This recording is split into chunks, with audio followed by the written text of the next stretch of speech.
अल्हम्दुलिल्लाह वस्सलातु वस्सलाम अला रसूलिल्लाह व अला आलिहि व सहाबिहि अजमईन अम्मा बाद अऊज़ु बिल्लाहि मिनश शैतानिर रजीम बिस्मिल्लाहिर रहमानिर रहीम वमन अहसनु क़ौलन मिम्मन दुआ इलल्लाहि व अमिला सालिहान व क़ाला इन्ननी मिनल मुस्लिमीन रब्बि इश्रह ली सदरी व यस्सिर ली अमरी वाहलुल उक़दतम मिन लिसानी यफ़क़हू क़ौली। শ্রদ্ধেয় গুরুজনেরা এবং আমার প্রিয় ভাই বোনেরা, আমি আপনাদের স্বাগত জানাই ইসলামিক সম্ভাষণে। আসসালামু আলাইকুম ওয়া রাহমাতুল্লাহি ওয়া বারাকাতুহু। আল্লাহ সুবহানাহু ওয়া তাআলার দয়া, শান্তি ও রহমত আপনাদের সকলের উপর বর্ষিত হোক। আলহামদুলিল্লাহ, এটা আমার জন্য অত্যন্ত সম্মান এবং আনন্দের ব্যাপার যে চেন্নাইতে অনুষ্ঠানরত এই চতুর্থ শান্তি ইসলাম ধর্মীয় সম্মেলনে আসতে পেরে। আলহামদুলিল্লাহ, এটা আমার জন্য আরো সম্মানের দ্বিতীয় শেষ দিনে প্রশ্নোত্তর পর্ব পরিচালনা করতে পেরে। যেমনটা বলেছেন ভাই জাকির আহমেদ, যে আমরা অনুরোধ করব যদি কোনো মুসলিম থেকে থাকেন তাদেরকে আগে প্রশ্ন করার সুযোগ দেওয়া হোক। মানুষ প্রায় অভিযোগ করে থাকেন আমার লেকচারের পরে প্রশ্নোত্তর পর্বের সময় কম থাকে বলে। এই কারণে আয়োজকরা আমরা যেটা করেছিলাম বোম্বেতে এই কয়েক মাস আগে, তারা একটা বিশেষ পর্বের ব্যবস্থা করেছেন শুধুমাত্র প্রশ্নোত্তরের জন্য। তাই আমরা প্রথমে অনুরোধ করবো, এখানে যদি কোনো অমুসলিম থাকেন যারা প্রশ্ন করতে চান তাহলে তারা আগে সুযোগ পাবেন। যদি অমুসলিম কোনো প্রশ্ন করতে চান তারা যে কোনো প্রশ্ন করতে পারেন, ইসলাম ধর্ম নিয়ে বা হিন্দু ধর্ম বা খ্রিস্টান ধর্ম নিয়ে যে কোনো প্রশ্ন। আর যদি ইসলামের কোনো বিষয় সঠিক বলে মনে না হয়, ইসলামের কোনো নিয়মকানুনের সাথে যদি দ্বিমত পোষণ করেন, যদি কোরআনের কোনো বিষয়ের সাথে একমত না হন, সেটাও জিজ্ঞেস করতে পারেন। আমি যুবক মানুষ, আমি নিতে পারবো।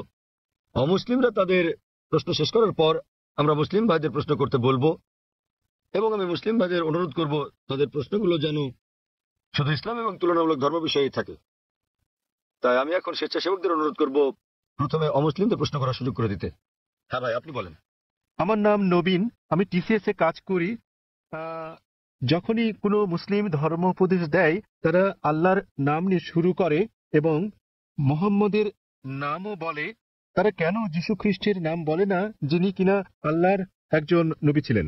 এবং আমার মনে হয় অনেকটা অজ্ঞতাবশতই মুসলিমরা যীশু খ্রিস্টকে নিয়ে শুধু খ্রিস্ট ধর্ম নিয়ে কথা বলার সময়, তাহলে মুসলিমরা যখন কথা বলা শুরু করে তারা কেন আল্লাহ এবং মোহাম্মদের নামের পর যীশু খ্রিস্টের নামও বলে না, যেহেতু তিনি নিজেও আল্লাহর একজন নবী ছিলেন? ভাই, খুব ভালো প্রশ্ন করেছেন যে যখন মুসলিমরা আলোচনা শুরু করে ইত্যাদি, তারা প্রথমে আল্লাহ সুবহানাহু ওয়া তাআলার নাম স্মরণ করেন, এরপর আল্লাহ রাসূল মুহাম্মদ সাল্লাল্লাহু আলাইহি সাল্লামের নাম নেন। কেন তারা নাম নেন না যীশু খ্রিস্টের, তার উপর শান্তি বর্ষিত হোক? আপনি মনে করছেন এটা করলে ভালোই হবে, যেহেতু আপনি জানেন যে ইসলামে যীশু খ্রিস্ট, তার উপর শান্তি বর্ষিত হোক, তিনিও আল্লাহ তাআলার একজন রাসূল ছিলেন, তিনিও ইসলামের একজন বার্তাবাহক। আল্লাহ কোরআনে বলেছেন সূরা ফাতির অধ্যায় নম্বর 35 আয়াত নম্বর 24, এমন একটিও জাতি বা গোষ্ঠী নেই যাদের প্রতি আমি সতর্ককারী পাঠাইনি। আল্লাহ বলেন সূরা রাদ অধ্যায় 13 আয়াত নম্বর 7, এবং প্রত্যেক জাতির প্রতি আমি একজন সতর্ককারী, একজন পথপ্রদর্শক পাঠিয়েছি। নামানুসারে কোরআনে মাত্র 25 জন নবীর কথা উল্লেখ রয়েছে, কিন্তু আমাদের প্রিয় নবী মুহাম্মদ সাল্লাল্লাহু আলাইহি ওয়াসাল্লাম বলেছেন, সহিহ হাদিসের উল্লেখ আছে, এটা মিশকাত আল মাসাবিতে, যে আমাদের প্রিয় নবী বলেছেন যে 1,24,000 পয়গম্বর পাঠিয়েছেন আল্লাহ সুবহানাহু ওয়া তাআলা এই পৃথিবীর বুকে, কিন্তু কোরআনে কেবল 25 জনের নামই পাওয়া যায়। আদম, ইব্রাহিম, ঈসা, যিশু, মুহাম্মদ, তাদের সকলের উপর শান্তি বর্ষিত হোক। তো ভাই, আমি যদি আপনার কথা মেনে নেই যে আমাদের নাম উল্লেখ করা উচিত সকল নবী রাসূলদের, তাহলে 1,24,000 নবী রাসূলগণের নাম নিতে না পারলেও অন্তত কোরআনে বর্ণিত 25 জনের সকলেরই নাম নিতে হবে।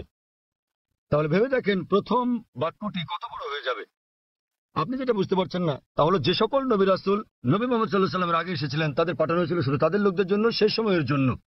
উদাহরণস্বরূপ কোরআনে আছে যীশু খ্রিস্ট, তার উপর শান্তি বর্ষিত হোক, এটা উল্লেখ আছে সূরা সাফ অধ্যায় নম্বর 61 আয়াত নম্বর 6, যে তাকে পাঠানো হয়েছিল বনী ইসরাঈলের জন্য একজন দূত হিসেবে।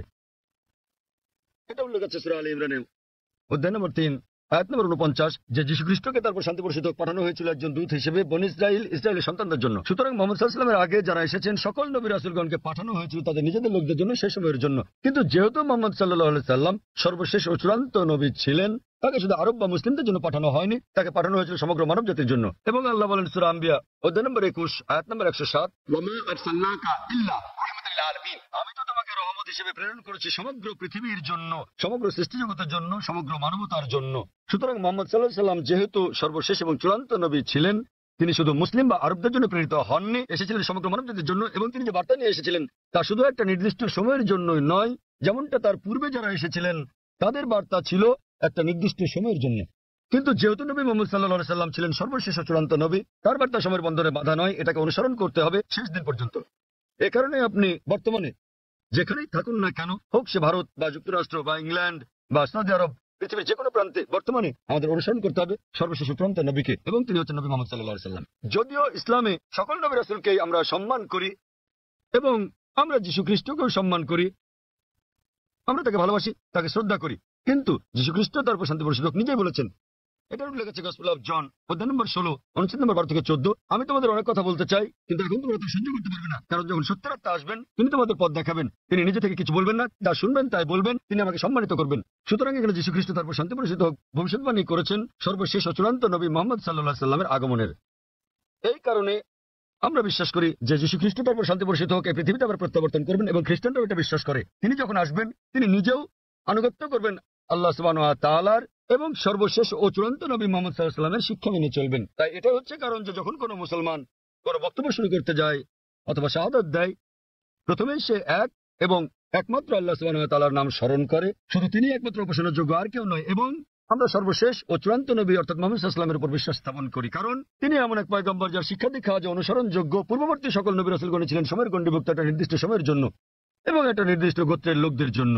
যেহেতু নবী মুহাম্মদ সাল্লাল্লাহু আলাইহি ওয়াসাল্লামকে পাঠানো হয়েছে সমগ্র মানবজাতির জন্য এবং তার বার্তা সময়ের গণ্ডিভুক্ত নয়, এ কারণে আমরা তার নাম উল্লেখ করে থাকি। অন্যথায় ইসলামে আমাদের সকল নবীদেরকে সম্মান করতে হয়। আর আমি যদি আপনার কথা মেনে নেই, যেভাবে আগে বলেছিলাম আমার লেকচার শুরুর সময়, আমাকে বলতে হবে আল্লাহর নাম যিনি সর্বময়, সর্বোচ্চ, ক্ষমাশীল, এবং তার নবীদের নাম আদম এবং নূহ, তারপর সালেহ, ইদ্রিস, ইব্রাহিম, ইসমাইল, ইসহাক, মুসা, ঈসা, এবং তারপর আরো কারো নাম বলে আমি বলতে পারি মুহাম্মদ সাল্লাল্লাহু আলাইহি ওয়াসাল্লাম। আমরা যখনই মুহাম্মদ সাল্লাল্লাহু আলাইহি ওয়াসাল্লামের নাম উল্লেখ করি অন্য সকল নবীরা হয়তো অন্তর্ভুক্ত হন, কেননা এই কিতাব পবিত্র কোরআন যা কিনা নাজিল হয়েছিল নবী মুহাম্মদ সাল্লাল্লাহু আলাইহি ওয়াসাল্লামের উপর, এখানে বলা আছে যে প্রত্যেক মুসলমানের দায়িত্ব আল্লাহ সুবহানাহু ওয়া তাআলার সকল নবী রাসূলগণকে সম্মান করা, এমনকি যদিও তাদের নাম পবিত্র কোরআনে উল্লেখ নাও থাকে। সুতরাং আমরা তাদের ভালোবাসি, তাদের সম্মান করি, কিন্তু আমাদেরকে নাম নিতে হবে সর্বশেষ ও চূড়ান্ত নবীরই, যেহেতু তার বাণী আজও অনুসরণ করা হচ্ছে। আশা করি উত্তরটা পেয়েছেন। এখানে কি কোনো অমুসলিম ভাই আছেন মাঝখানের মাইকে? তামিল, হ্যাঁ, কেউ কি ওনার কথা অনুবাদ করে দিতে পারবেন? তিনি তামিল ভাষায় কিছু বলতে চাচ্ছেন, এখানে কোনো অনুবাদক আছেন? আমরা চাই ওনার প্রশ্নটি যথাযথভাবে অনুবাদ করা হোক, তাকে তামিল ভাষাতেই প্রশ্নটি করতে দিন, অনুবাদক সেটাকে বাংলায় করবেন। எனது பெயர் அல்போன்ஸ். நான் கிறிஸ்தவ மதத்தை சார்ந்தவர். சென்னை பெரம்பூரிலிருந்து வருகிறேன். நான் இஸ்லாம் மதத்தினுடைய வீட்டிற்கு சென்று பீஸ் டிவி, தங்களது பீஸ் டிவியில் இஸ்லாம் மதத்தின் அனைத்து விஷயங்களையும் பார்ப்பேன். 7000 ரூபாய் கட்டினால் மட்டுமே பீஸ் டிவி சேனல் தெரியும் என்ற நிலைக்கு உள்ளது. ஆதலின் ஏன் இதை கேபிளில் ஒளிபரப்ப தங்கள் மதத்தை ஒளிபரப்பக்கூடாது என்று நினைக்கின்றேன். তার প্রশ্নটি হল পিস টিভির সম্প্রচার বিষয়ে। তিনি জিজ্ঞাসা করেছেন কেন পিস টিভি কেবল টিভি বা অন্যান্য স্থানীয় কেবল চ্যানেলে সম্প্রচার হয় না। তিনি একজন খ্রিস্টান এবং তাকে একজন বন্ধুর বাসায় গিয়ে এই চ্যানেলটি দেখতে হয়। ভাই প্রশ্ন করেছেন যে তিনি একজন খ্রিস্টান এবং তিনি জানেন যে পিস টিভি স্যাটেলাইটের মাধ্যমে সম্প্রচার করা হয়, কেন কেবল অপারেটররা তাদের চ্যানেলে পিস টিভিকে রাখেন না। ভাই এটা কেবল অপারেটরদেরকে জিজ্ঞেস করতে হবে। আমরা যা করছি তাহলে আমরা খেয়াল রাখছি যে পিস টিভি চালু আছে এবং এটা পৃথিবীর যে কোনো প্রান্ত থেকে দেখা যায় কিনা। আলহামদুলিল্লাহ আমরা পিস টিভির 6টি আলাদা স্যাটেলাইট থেকে সম্প্রচার করছি এবং এটা পুরো পৃথিবী জুড়ে পৌঁছে যাচ্ছে। এশিয়া, মধ্যপ্রাচ্য, আফ্রিকা, অস্ট্রেলিয়া, ইউরোপ, উত্তর আমেরিকা, দক্ষিণ আফ্রিকা, সমগ্র বিশ্ব জুড়ে। আর ভারতের বিভিন্ন জায়গায় কেবল অপারেটররা পিস টিভিকে তাদের তালিকায় যোগ করেছেন, কেউ কেউ করছেন না। আপনি তাদেরকে জিজ্ঞেস করতে পারেন কেন তারা পিস টিভিকে তাদের তালিকায় যোগ করছেন না। আর দ্বিতীয়ত, কেউ যদি পিস টিভি দেখতে চান পৃথিবীর যে কোনো প্রান্ত থেকে, তিনি একটা ব্যক্তিগত ডিশ লাগিয়ে নিতে পারেন। বড় জোর 6000 রুপি খরচ হবে। $150 খরচে পৃথিবীর যে কোনো প্রান্ত থেকে ডিশ এবং ডিকোডার বসালে এটা ফ্রি টু এয়ার চ্যানেল, আপনি এটা দেখতে পারবেন।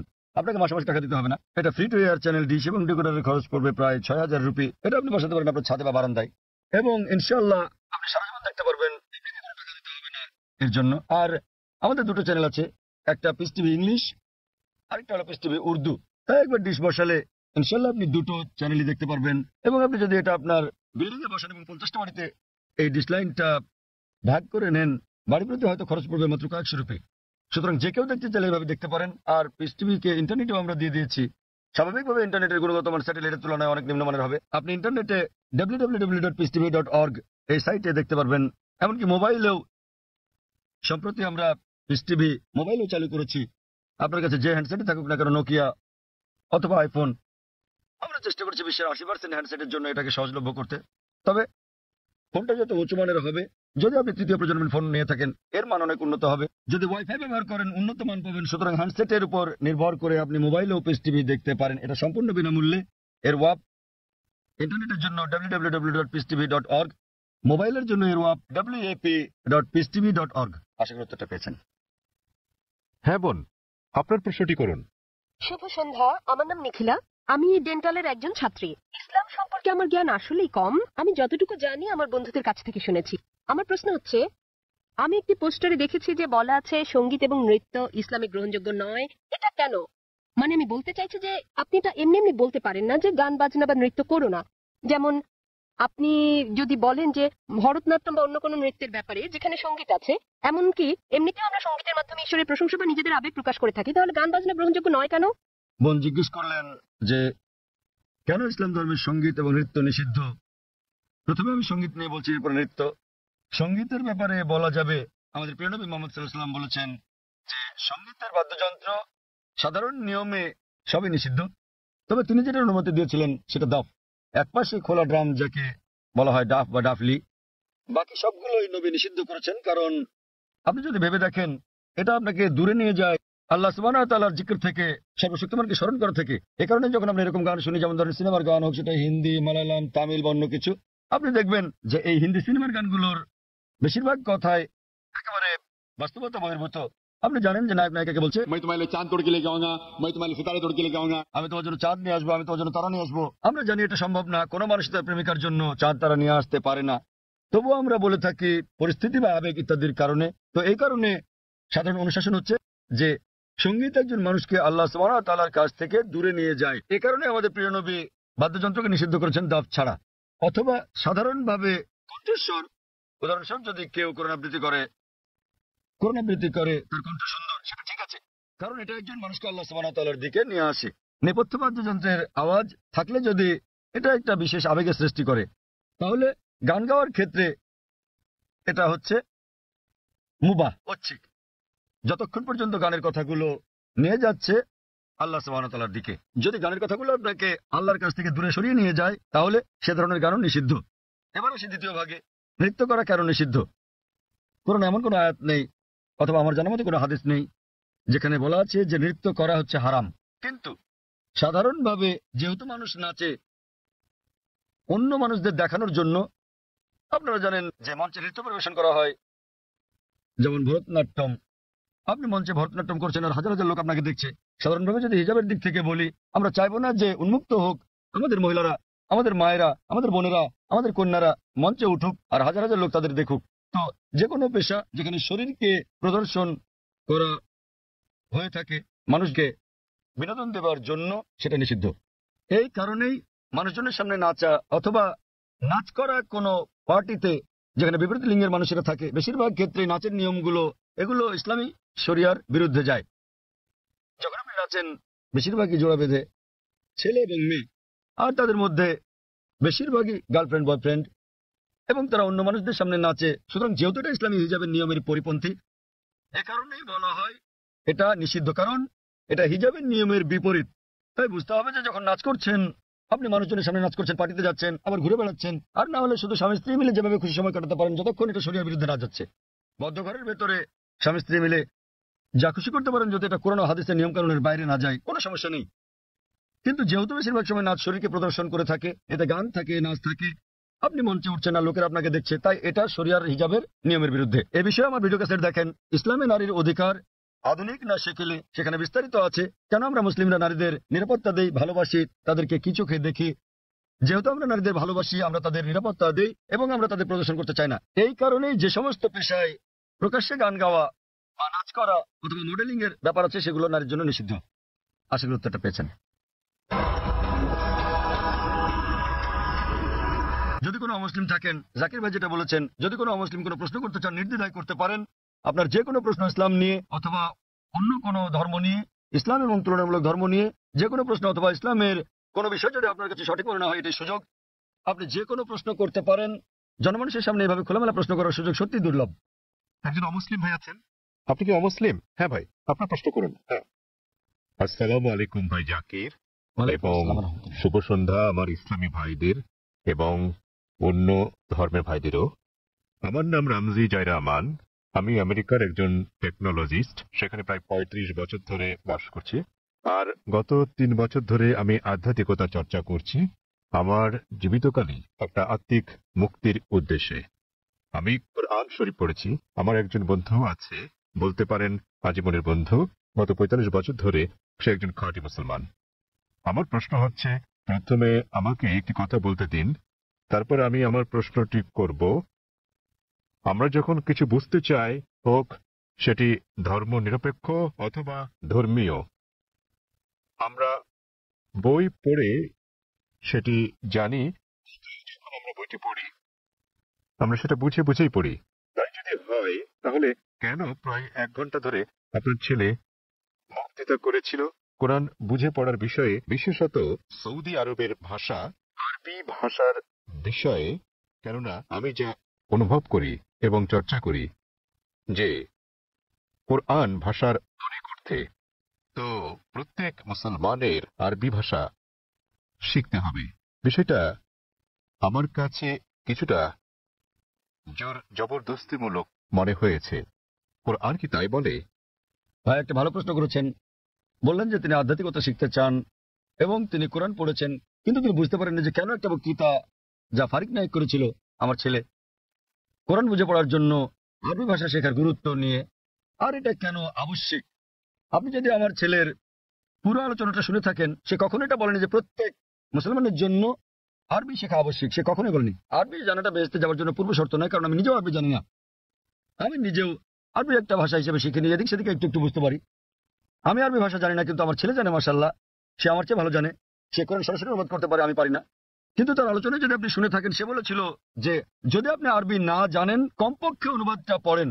তো তার বক্তব্য ছিল কোরআন বুঝে পড়া উচিত, আর প্রশ্ন ছিল আল কোরআন কি বুঝে পড়া উচিত, হ্যাঁ অথবা না? আর উত্তর ছিল হ্যাঁ। সে বলেনি যে একজন মানুষের আরবি জানা আবশ্যক। সে বলেছিল আপনার কমপক্ষে অর্থ বুঝে পড়া উচিত কোরআন। আর কোরআন বুঝে পড়ার সবচেয়ে ভালো উপায় হচ্ছে আরবিকে ভাষা হিসেবে শেখা। আপনি যখনই কোনো বই অনুবাদ করেন, কোনো সাধারণ বই অনুবাদ করতে গেলে অনুবাদটা কখনো 100% সঠিক হবে না। এটা হতে পারে 80%, 90%, 99%। ভাষাটা যত বেশি কঠিন হবে, যত বেশি বিশুদ্ধ হবে, অনুবাদ তত বেশি কঠিন হবে। কোরআন হচ্ছে পৃথিবীর সবচেয়ে অনুবাদ অযোগ্য বই। তাই কোরআনের অনুবাদ কখনোই কোরআনের অনুরূপ হবে না, কারণ আরবি ভাষাটা এতই শক্তিশালী, এতই বিশুদ্ধ, আর এছাড়া এটা সর্বশক্তিমান আল্লাহ সুবহানাহু ওয়া তাআলার বাণী। এই কারণেই সর্বোৎকৃষ্ট উপায় হচ্ছে আরবিকে ভাষা হিসেবে শেখা। দ্বিতীয়ত, আপনি যদি আরবি ভাষা না জানেন, তাহলে সে বলেছিল যে ভাষাটা ভালো জানেন সেই ভাষায় অনুবাদটা পড়েন। আপনি ইংরেজি জানলে ইংরেজিতে পড়ুন, তামিল জানলে তামিলে পড়ুন, হিন্দি জানলে হিন্দিতে, বাংলায় জানলে বাংলায় কোরআনের অনুবাদ পড়ুন। সে যা বলেছিল তার মূল বক্তব্য ছিল কোরআন পড়ুন অর্থ সহকারে। এখন এই প্রশ্নটা একজন সাধারণ মানুষের পক্ষে খুবই স্বাভাবিক। আপনার প্রশ্ন ছিল কেন একজন মানুষ বলবে যে বইটি অর্থ বুঝে পড়ো? অর্থ তো বুঝেই গেছে। যখনই কোনো বই পড়া হয় সেটি তো অর্থ বুঝে পড়া উচিত। কিন্তু আপনি বুঝতে পারেন যে মুসলিম সম্প্রদায়ের মধ্যে দুঃখজনক ভাবে, যেমনটা আমার ছেলে বলেছে, যে শতকরা 80%-এরও বেশি মুসলমান আরব নন এবং তারা আরবি ভাষা জানেন না। এখানে নবীর একটা হাদিস আছে, তিনি বলেছেন যদি তোমরা কোরআন তেলাওয়াত করো তো সব পাবে। সেই কারণে বেশিরভাগ মুসলিম যখন কোরআন পড়ে তারা আরবিতেই পড়ে, কিন্তু তার অর্থটা বুঝে না। তাই এটা পৃথিবীর সবচেয়ে বেশিবার পড়া বই, কিন্তু একই সাথে অর্থ না বুঝে সবচেয়ে বেশিবার পড়া বই ওটি। তো আমার ছেলে বলেছিল আরবি অংশটা পড়ার পরে যা বেশিরভাগ অমুসলিমই বোঝেন না, অন্তত সেই অংশের অনুবাদটা পড়েন সেই ভাষায় যে ভাষাটা আপনি ভালো বোঝেন। সে জোর দিচ্ছিল যে কোরআন নির্দেশনামূলক গ্রন্থ, এটি সর্বশক্তিমান আল্লাহর গ্রন্থ। সে সকল মুসলমানকে অনুরোধ করেছে যে আরবিটা পড়ার পাশাপাশি অনুবাদটাও পড়েন, যার স্থান দ্বিতীয়। কিন্তু সবচেয়ে ভালো আরবিকে একটি ভাষা হিসেবে শেখা। কেননা আপনি যদি আরবি জানেন এবং শুদ্ধ ভাষা জানেন, যা আমরা আমাদের স্কুলে শেখাই, ইসলামিক ইন্টারন্যাশনাল স্কুল বোম্বে এবং ইসলামিক ইন্টারন্যাশনাল স্কুল চেন্নাইতে, তাহলে সংযোগ সূত্র পেয়ে যাবেন এবং কোরআনের অর্থ বোঝাটা আরো ভালোভাবে হবে। আশা করি উত্তরটা পেয়েছেন। ধন্যবাদ। সেখানে কি কোনো অমুসলিম ভাই আছেন? হ্যাঁ হ্যাঁ ভাই, আপনার প্রশ্নটি করুন। শুভ সন্ধ্যা ডাক্তার সাহেব, আমি রাজা, একজন নির্বাহী অফিসার, চেন্নাই থেকে এসেছি। প্রশ্ন করার আগে আমি একটি উদাহরণ দেব। তারপর আমি আমার প্রশ্নটি করব। বিজ্ঞানীরা অনেক ধরনের জিনিস আবিষ্কার করেছেন মানব জাতির জন্য। উদাহরণস্বরূপ বলা যায় আলেকজান্ডার গ্রাহাম বেল টেলিফোন আবিষ্কার করেছেন, কিন্তু আলেকজান্ডার গ্রাহাম বেলের সময় ফোন ছিল অন্যরকম। কিন্তু এখন আমাদের এই আধুনিক 24 শতকে আমরা ব্যবহার করছি মোবাইল, ইমেইল পাঠাচ্ছি, ইন্টারনেট, ফ্রিল্যান্স, ছবি, সারা বিশ্ব জুড়েই।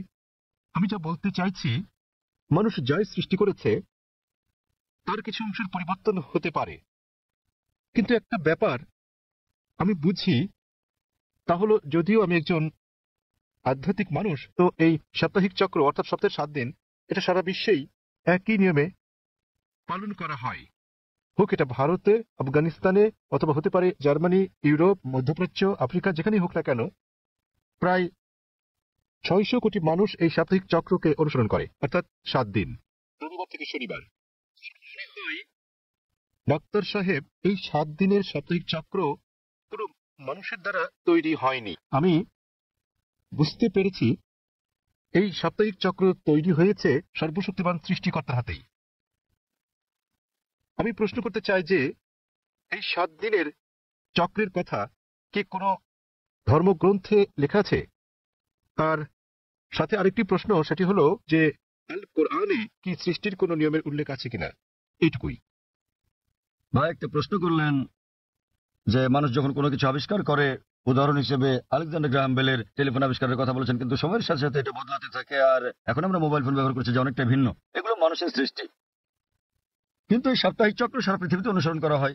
এটা সর্বশক্তিমান আল্লাহর সৃষ্টি, সর্বশক্তিমান আল্লাহর সৃষ্টি, সেজন্য এটা সমগ্র পৃথিবীতে অনুসরণ করা হয়। তিনি জানতে চান যে এই পৃথিবীর আবিষ্কারের কথা কোরআনে অথবা আগের ধর্মগ্রন্থগুলোতে উল্লেখ আছে কি না।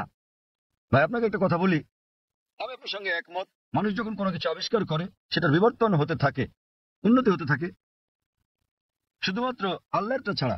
আল্লাহ হলেন নিখুঁত, তিনি কিছু সৃষ্টি করলে সেটা নিখুঁতভাবে সৃষ্টি করেন, অথবা তিনি ধাপে ধাপে এটাকে উন্মোচন করতে পারেন, কারণ সৃষ্টির জন্য তিনি যেটা সৃষ্টি করেছেন মানুষের জন্য তারা বুঝতে নাও পারে। উদাহরণস্বরূপ তিনি অনেক নবী পাঠিয়েছেন। প্রথম নবী ছিলেন আদম আলাইহিস সালাম, এবং তারপর অনেক নবী পাঠিয়েছেন, 1,24,000। সর্বশেষ নবী মুহাম্মদ সাল্লাল্লাহু আলাইহি সাল্লাম, তিনি অনেক বাণী পাঠিয়েছেন, অনেক গ্রন্থ। কিছু কিছু গ্রন্থের কথা কোরআনে উল্লেখ আছে, তাওরাত, জবুর, ইনজিল, এবং সর্বশ্রেষ্ঠ কোরআন। এমন না যে সর্বশক্তিমান আল্লাহ কোরআন সম্পর্কে জানতেন না। ওই সময় মানুষ সেই বার্তাটা গ্রহণ করার উপযুক্ত ছিল না, তাই মানুষের অনুধাবন ক্ষমতার উপর ভিত্তি করে তিনি একের পর এক গ্রন্থ পাঠিয়েছেন। যখন তিনি দেখলেন যে মানুষ এবার মর্ম বুঝতে পারবে, তখন তিনি সর্বশেষ চূড়ান্ত গ্রন্থ আর সর্বশেষ চূড়ান্ত নবী মুহাম্মদ সাল্লাল্লাহু আলাইহি সাল্লামকে পাঠালেন। এবার আপনার প্রশ্নে আসি, সাপ্তাহিক চক্রের ব্যাপারে। 7 দিন সমগ্র পৃথিবীতে অনুসরণ করা হয়। আপনি বলেছেন রবিবার থেকে শনিবার, এই 7 দিনের চক্র সারা পৃথিবীতেই আছে, কিন্তু এটি সব জায়গায় এক নয়। আপনি যদি যান কোন মুসলিম দেশে, রবিবার ছুটির দিন নয়, শুক্রবার ছুটির দিন, তাই এটা রবিবার থেকে শনিবার নয়, এটা শুক্রবার থেকে বৃহস্পতিবার, কিন্তু এটা 7 দিনই। তো এই 7 দিনের চক্রটা একই আছে, দিনগুলো ভিন্ন হতে পারে, যেমন এইসব ছুটির দিন ইত্যাদি। আর একইভাবে আপনি যদি বাইবেল পড়েন, বাইবেলের 7 দিনের কথা বলে থাকে সৃষ্টিকালের ব্যাপারে। এমনকি ইহুদি ধর্মগ্রন্থ এই কথা বলা আছে, পবিত্র কোরআনের কথা আছে, হাদিসের কথা বলে থাকে। কোরআনে বলা আছে যে সর্বশক্তিমান আল্লাহ পৃথিবী তৈরি করেছেন 6 দিনে, 6টি পর্যায়ে। এ ব্যাপারে পবিত্র কোরআন এবং অন্যান্য ধর্মগ্রন্থ প্রায় একই কথা বলা আছে, কিন্তু ভালোভাবে দেখলে অনেক পার্থক্য আছে। কোরআন যেভাবে বলেছে তা অনেক বেশি বিজ্ঞানসম্মত, অন্যান্য ধর্মগ্রন্থের কথা অতটা বিজ্ঞানসম্মত না হতে পারে। উদাহরণস্বরূপ বাইবেলে এই ব্রহ্মাণ্ডের সৃষ্টি বিষয়ে বলা আছে, সেখানে বলা আছে সর্বশক্তিমান ঈশ্বর 6 দিনে পৃথিবী তৈরি করলেন এবং 7ম দিনে বিশ্রাম নিলেন। এর মানে ঈশ্বরেরও বিশ্রামের প্রয়োজন হয়।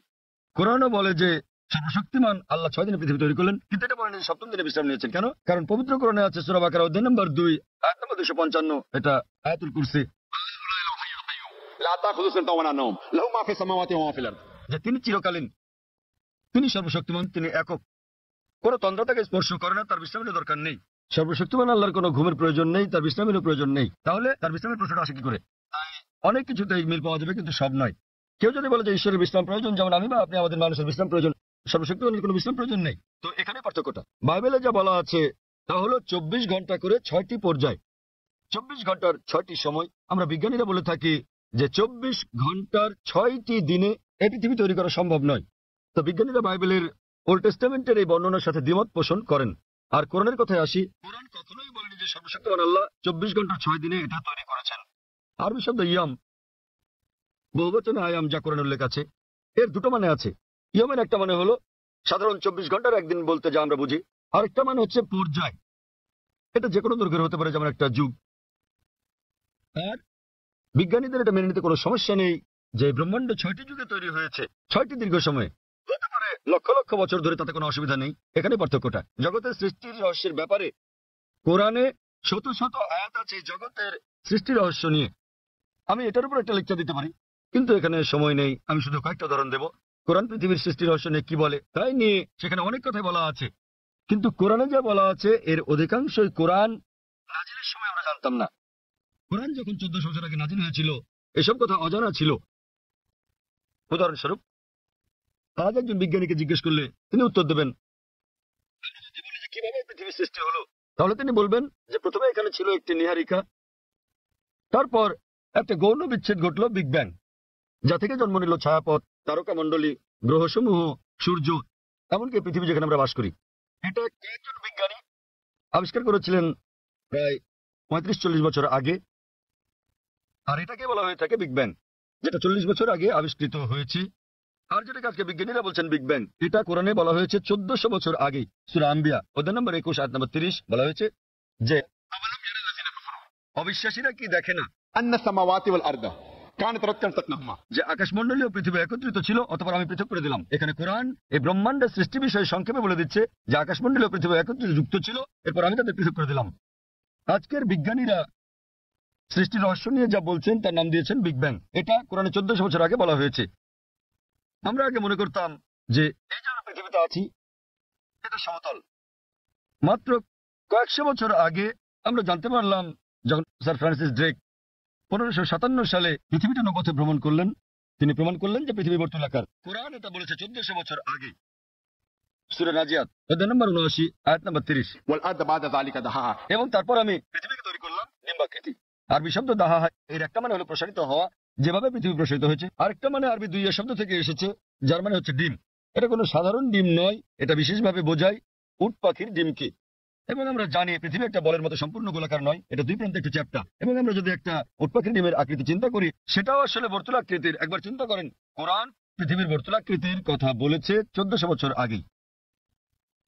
আগে আমরা মনে করতাম চাঁদের আলো তার নিজস্ব আলো।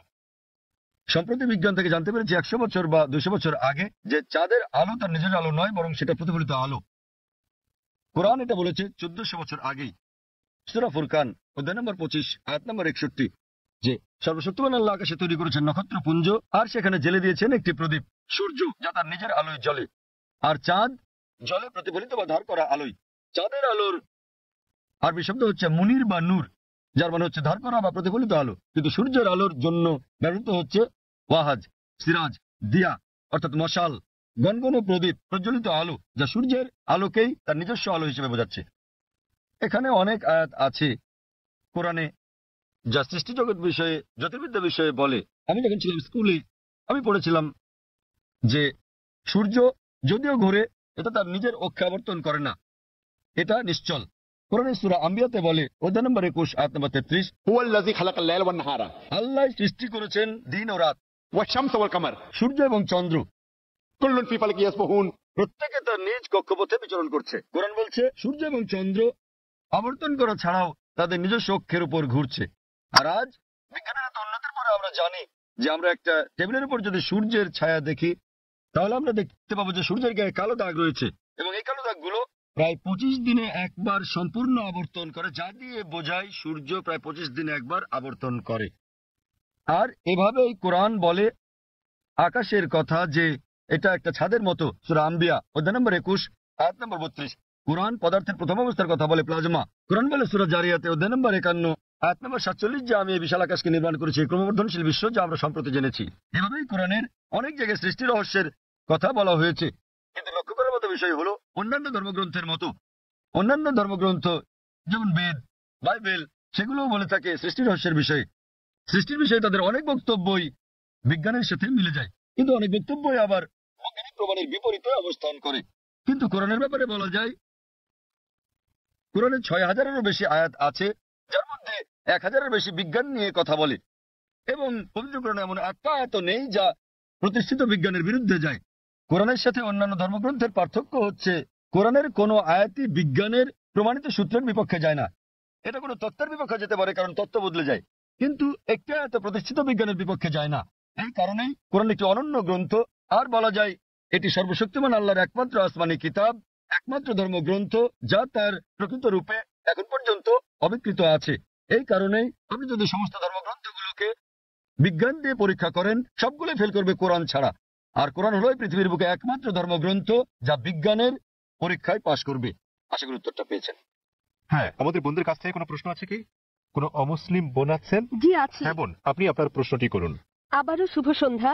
আমি ব্রাহ্মণ্যবাদের একজন অনুসারী, কিন্তু আমি ইসলামের অনেক কিছু পছন্দ করি। কিন্তু ইসলামের নিয়ম অনুসরণ করতে হলে আমাকে কি ইসলামে ধর্মান্তরিত হতে হবে, নাকি আমার ব্রাহ্মণ্যবাদের ধর্ম পালন করেই আমি ইসলামের বিভিন্ন নিয়ম অনুসরণ করতে পারবো? স্যার, আমি আপনার অনেক বক্তৃতায় দেখেছি, যেমন ইসলাম ও হিন্দু ধর্মের মধ্যে সাদৃশ্য এবং আরো অনেকগুলো। আপনার বক্তৃতা আমি খুবই পছন্দ করি। বোন খুব সুন্দর একটা প্রশ্ন করলেন। তিনি বললেন যে তিনি ব্রাহ্মণিজমের একজন একনিষ্ঠ অনুসারী, কিন্তু তিনি ইসলামের বিভিন্ন বিষয় পছন্দ করেন। তার প্রশ্ন হচ্ছে যে তিনি কি ইসলামের এইসব বিষয় অনুসরণ করতে পারেন এবং একই সাথে তারা ব্রাহ্মণিজমে চর্চা করতে পারেন। তিনি আমার অনেক লেকচার দেখেছেন এবং অনেকটা পছন্দ করেন। বোন, প্রথমে আপনাকে বলি যে ইসলাম বা মুসলমান হওয়া কোনো উপাধি নয়। ইসলাম আবিধানিকভাবে বোঝায় শান্তি, যা পাওয়া যায় নিজেকে আল্লাহর কাছে সমর্পণ করে। তাই যে কোনো মানুষ যদি সে তার ইচ্ছা অনিচ্ছাকে আল্লাহর কাছে সমর্পণ করে, তাহলে সে একজন মুসলিম। শুধুমাত্র মোহাম্মদ, জাকির, আব্দুল্লাহ, সুলতান, শাকির নাম হলে মুসলমান হওয়া যায় না, বা ফাতিমা, আয়েশা, এইসব নামগুলো আপনাকে মুসলিম বানাবে না। মুসলমান মানে যে তার ইচ্ছা অনিচ্ছাকে আল্লাহর কাছে সমর্পণ করে। তো প্রথমে খুঁজে বের করতে হবে আপনাকে আল্লাহর আদেশ কি। বোন বলেছেন যে তিনি ব্রাহ্মণিজমের একজন একনিষ্ঠ অনুসারী এবং তিনি ইসলামের বিভিন্ন বিষয় পছন্দ করেন। আর তিনি আমার অনেক বক্তৃতা দেখেছেন যার মধ্যে ইসলাম ও হিন্দুইজমের সাদৃশ্য আছে। যদি এটা দেখে থাকেন তাহলে উত্তর দেওয়াটা আমার জন্য সহজ হবে, আপনার পক্ষে বোঝাটাও সুবিধা হবে। আপনি যদি দেখে থাকেন আমার হিন্দুইজম ইসলামের সাদৃশ্য নিয়ে বক্তৃতা, যেটা আমি বোধহয় প্রথম শান্তি সম্মেলন চেন্নাই দিয়েছিলাম, ইসলাম ও হিন্দু ধর্মের মধ্যে সাদৃশ্য। বোন, আপনি যদি ভেবে দেখেন, এমনকি যদি হিন্দু ধর্মের বইগুলো পড়ে থাকেন, হিন্দু ধর্মগ্রন্থগুলো বলে যে নিজের ইচ্ছাকে ঈশ্বরের কাছে সমর্পণ করবেন। কিন্তু আমি যেটা বললাম যে সময়ের সাথে সাথে পূর্বের সকল ধর্মগ্রন্থ আগের মতো অবিকৃত অবস্থায় নেই, সেগুলো বিকৃতি এসেছে, জালিয়াতি হয়েছে, দুর্নীতি ঘটেছে। বেশিরভাগ পণ্ডিতগণই এই ধর্মগুলোর বিষয়ে, হোক সেটা হিন্দুইজম অথবা হোক খ্রিস্টানিজম অথবা ইহুদি ধর্ম, তারা একমত যে তাদের ধর্মগ্রন্থগুলো অবিকৃত রূপে সংরক্ষিত নেই। আর আপনি যদি আমার বক্তৃতা শুনে থাকেন, আমি শুরুতে যা বলেছিলাম মহাভারত একটা গল্প যা অর্জুনের পিতামহ কর্তৃক বর্ণিত, এতে আছে ৮,০০০ শ্লোক। এরপর সময়ের সাথে সাথে পরিবর্তিত হতে হতে এতে চলে এলো ২৪,০০০ শ্লোক। এখন এর মধ্যে আছে ১ লক্ষের বেশি শ্লোক। এটি কার কথা? মহাভারতের পণ্ডিতগণের। তো সময়ের সাথে সাথে সেগুলোতে হস্তক্ষেপ হয়েছে, তথ্য বিকৃতি ঘটেছে, কিন্তু তা সত্ত্বেও এরকম পরিবর্তনের পরও সবগুলো ধর্মগ্রন্থেই সর্বশক্তিমান ঈশ্বরের বাণী অবশিষ্ট রয়েছে। এবং আপনি যদি আমার বক্তৃতা শুনে থাকেন, সকল ধর্মের মূল কথা হচ্ছে সর্বশক্তিমান ঈশ্বর একজনই, তার কোনো মূর্তি নেই, তার কোনো ছবি নেই। সবগুলো ধর্মই বলে থাকে ঈশ্বর একজনই। আপনি হয়তো শুনেছেন আমার লেকচারে, আমি বলেছিলাম বিভিন্ন জায়গায়, যেমন ছান্দোক্য উপনিষদে অধ্যায় নম্বর ৬ অনুচ্ছেদ নম্বর ২ শ্লোক ১, একম বিভৃতিম, মহান ঈশ্বর এক অদ্বিতীয়।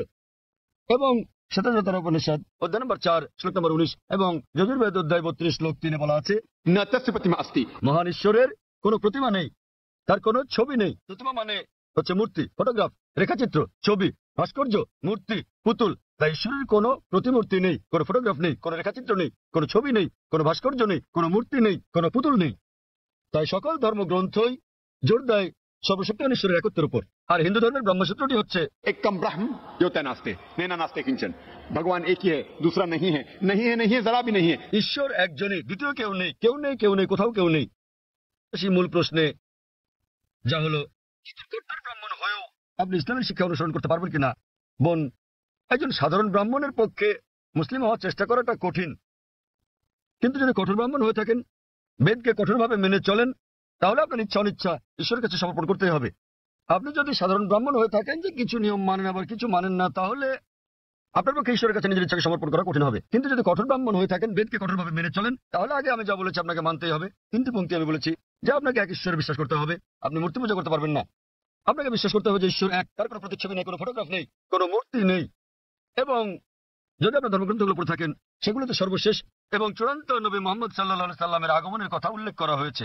আর আপনি যদি আমার বক্তৃতা ইসলাম ও হিন্দু ধর্মের মধ্যে সাদৃশ্য আর হিন্দু ধর্মে মোহাম্মদ সাল্লাল্লাহু সাল্লাম এই দুটো দেখে থাকেন, আমি বিস্তারিত আলোচনা করছি যে নবী মোহাম্মদ সাল্লাল্লাহু সাল্লামের কথা আপনাদের ধর্মগ্রন্থে আছে, তাই যদি আপনি খারাপ ব্রাহ্মণ হয়ে থাকেন তাহলে আপনার এটা বিশ্বাস না করার কোনো সুযোগ নেই যে ঈশ্বর এক, তার কোনো চিত্র নেই, কোনো মূর্তি নেই। এবং আপনাকে এটা বিশ্বাস করতে হবে যে মহান ঈশ্বরের সর্বশেষ দূত, সর্বশেষ বার্তাবাহক কল্কি অবতার হচ্ছেন নবী মোহাম্মদ সাল্লাল্লাহু সাল্লাম। কিন্তু যখন আপনার ধর্মগ্রন্থ বলে যে আপনাকে কল্কি অবতার চূড়ান্ত দূতকে অনুসরণ করতে হবে, তো যখন আপনি এই দূত নবী মোহাম্মদ সাল্লাল্লাহু সাল্লামের বাণীগুলো পড়বেন তখন আপনি দেখবেন যে এই কথাগুলো আপনার ধর্মগ্রন্থগুলোতে যা লেখা আছে তার সাথে মিলে যাচ্ছে। আবার একই সাথে দেখবেন এটা আপনার ধর্মগ্রন্থের অনেক কথার বিরুদ্ধে যাচ্ছে। তো এখন আমরা মনে করি যে কোরআন সর্বশক্তিমান আল্লাহর শেষ ও চূড়ান্ত নির্দেশনা যা নাযিল করা হয়েছিল সর্বশেষ ও চূড়ান্ত নবী মোহাম্মদ সাল্লাল্লাহু সাল্লামের উপরে। এই কোরআন হলো ফুরকান, এটা হলো ন্যায় এবং অন্যায়ের পার্থক্যকারী।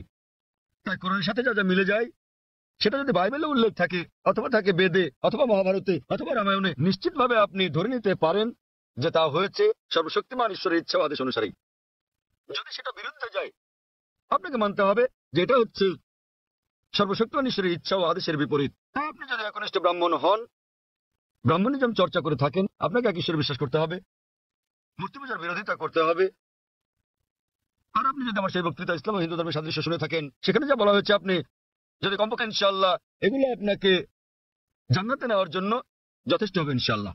তাই আপনি যদি আমার বক্তৃতা ইসলাম ও হিন্দু ধর্মের মধ্যে সাদৃশ্য শুনে থাকেন, সর্বশক্তিমান ঈশ্বরের একত্ববাদ সম্বন্ধে, নবী মুহাম্মদ সাল্লাল্লাহু সাল্লাম সম্বন্ধে, কিভাবে সালাত আদায় করা যায়, মদ খাওয়া যাবে না, শুকরের মাংস খাওয়া যাবে না, যা কোরআনের সাথে সাথে আপনাদের ধর্মগ্রন্থ বলা আছে, আপনাদের বেদে শালীনতার বিষয়ে বলা আছে যে মহিলাদের নিজেদের আবৃত রাখা উচিত, যা কোরআনেও বলা আছে। তাই আমার সেই বক্তৃতায় যা যা আমি বলেছি আরো অনেক বিষয় আছে, কিন্তু আপনি যদি শুধু এই বিষয়গুলো ভালোভাবে অনুসরণ করেন বোন, ইনশাআল্লাহ ইনশাআল্লাহ এগুলো আপনাকে এই পরীক্ষায় পাশ করিয়ে দেওয়ার জন্য যথেষ্ট। আপনি চাইলে আরো অনেক কিছু অনুসরণ করতে পারেন, কিন্তু কমপক্ষে এই বিষয়গুলো, এই প্রধান বিষয়গুলো যা আমি উল্লেখ করেছি, কিন্তু আপনার ধর্মগ্রন্থে যা বিতর্কিত আপনারটা অনুসরণ করা উচিত নয়, কারণ আপনাদের পণ্ডিতগণ বলেন যে এটা সময়ের আবর্তনে পরিবর্তিত হয়ে গেছে। আমাদের বুঝতে হবে যে এই বিষয়গুলো হচ্ছে তথ্য বিকৃতি, হস্তক্ষেপিত, সত্যের অতিরঞ্জন। তাই মিলগুলো শুধু অনুসরণ করেন, ইনশাআল্লাহ ইনশাআল্লাহ আপনি একজন ভালো ব্রাহ্মণ হতে পারবেন। আপনি নিজ ধর্মগ্রন্থের অনুশাসন মেনে চলেন, যা ফুরকান এবং কোরআনের সাথে মিলে যায়, ইনশাআল্লাহ একজন নিয়মনিষ্ঠ মুসলমান হতে পারেন।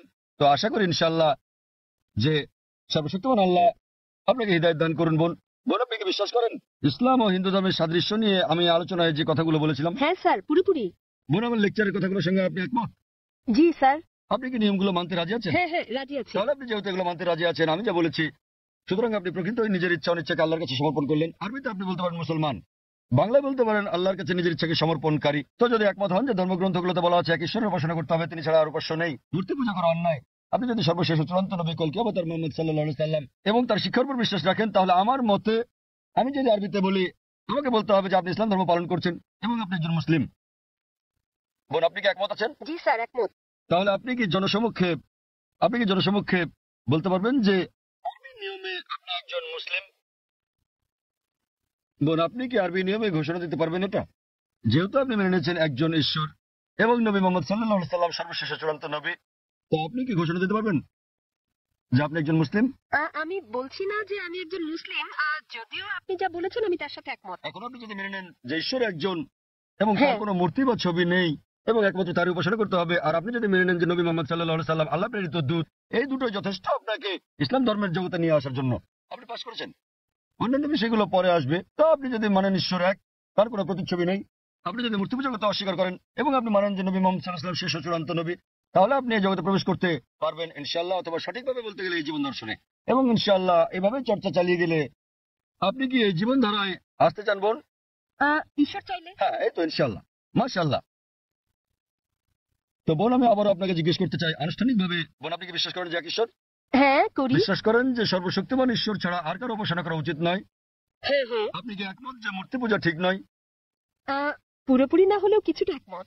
না, দেখলেন তো, পুরোপুরি না কিছুটা, এটাই বলতে পারছেন না। আপনি এটা বলতে পারেন না যে একটা খেতে চাই পেতে চাই, মূর্তি পূজা করা সঠিক নয়, নয়তো সঠিক। এর মানে ঈশ্বরের কাছে প্রার্থনার জন্য আপনার মূর্তি পূজার সাহায্য নিতে হবে না, কোনো মূর্তি পূজা করতে হবে না। আপনি কি মানেন যে ঈশ্বরের কোনো প্রতিরূপ নেই? হ্যাঁ। আচ্ছা, আপনি মানেন, এর মানে আপনি বলছেন ঈশ্বরের কোনো প্রতিমূর্তি নেই? হ্যাঁ। ঠিক আছে। আপনি কি মানেন যে নবী মুহাম্মদ সাল্লাল্লাহু আলাইহি ওয়াসাল্লাম সর্বশেষ চূড়ান্ত নবী? আমি আসলে এইটুকু পর্যন্ত ভালো করে জানি না, কিন্তু অন্যগুলো আপনি যা বলেছেন আমি মানছি, কিন্তু আমি আসলেই এই সর্বশেষ বিষয়গুলো জানি না। আপনি কি মানেন যে তিনি আল্লাহ প্রেরিত দূত? হ্যাঁ মানি। আপনি মানেন তিনি আল্লাহর দূত?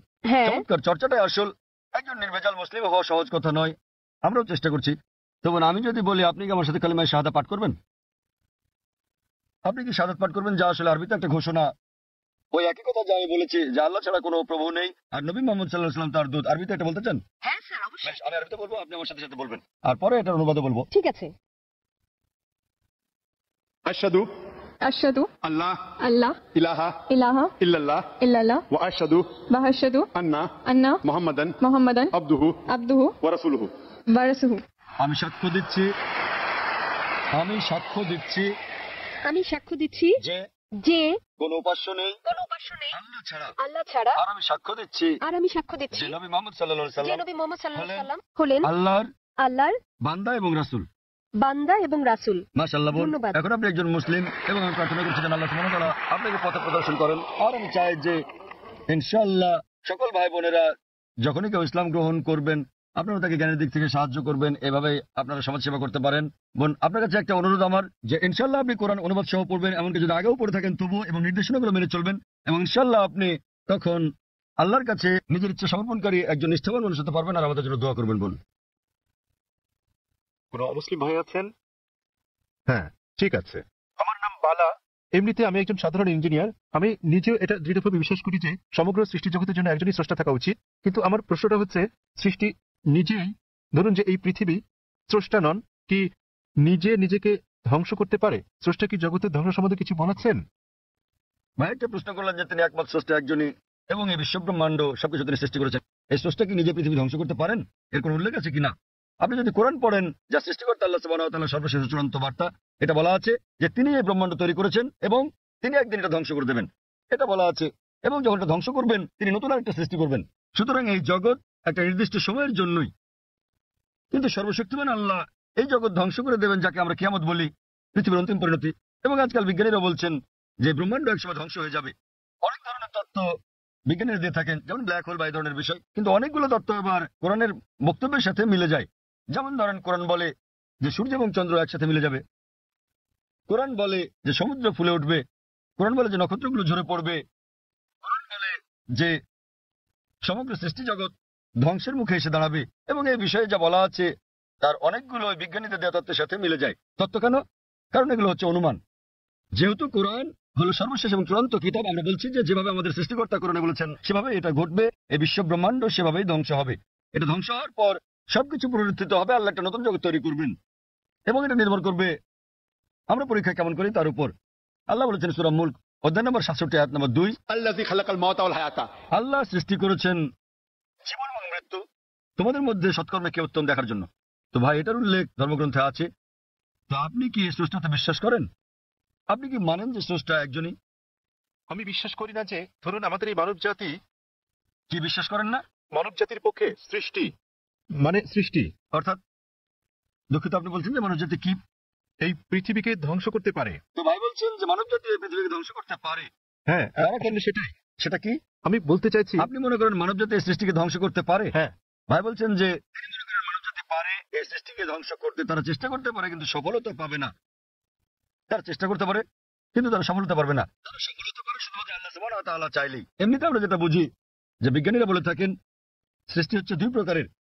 একটা হলো একটা কিছু থেকে অন্য আরেকটা কিছু তৈরি করা, যা আমরা মানুষেরা করে থাকি। যেমন একটা গাছ, সেটা আমরা কাটি, কেটে কাঠ বের করি, তারপর চেয়ার টেবিল বানাই। এটা হচ্ছে কোনো কিছু থেকে কোনো কিছু সৃষ্টি, যা করতে পারে মানুষও এবং সর্বশক্তিমান আল্লাহ।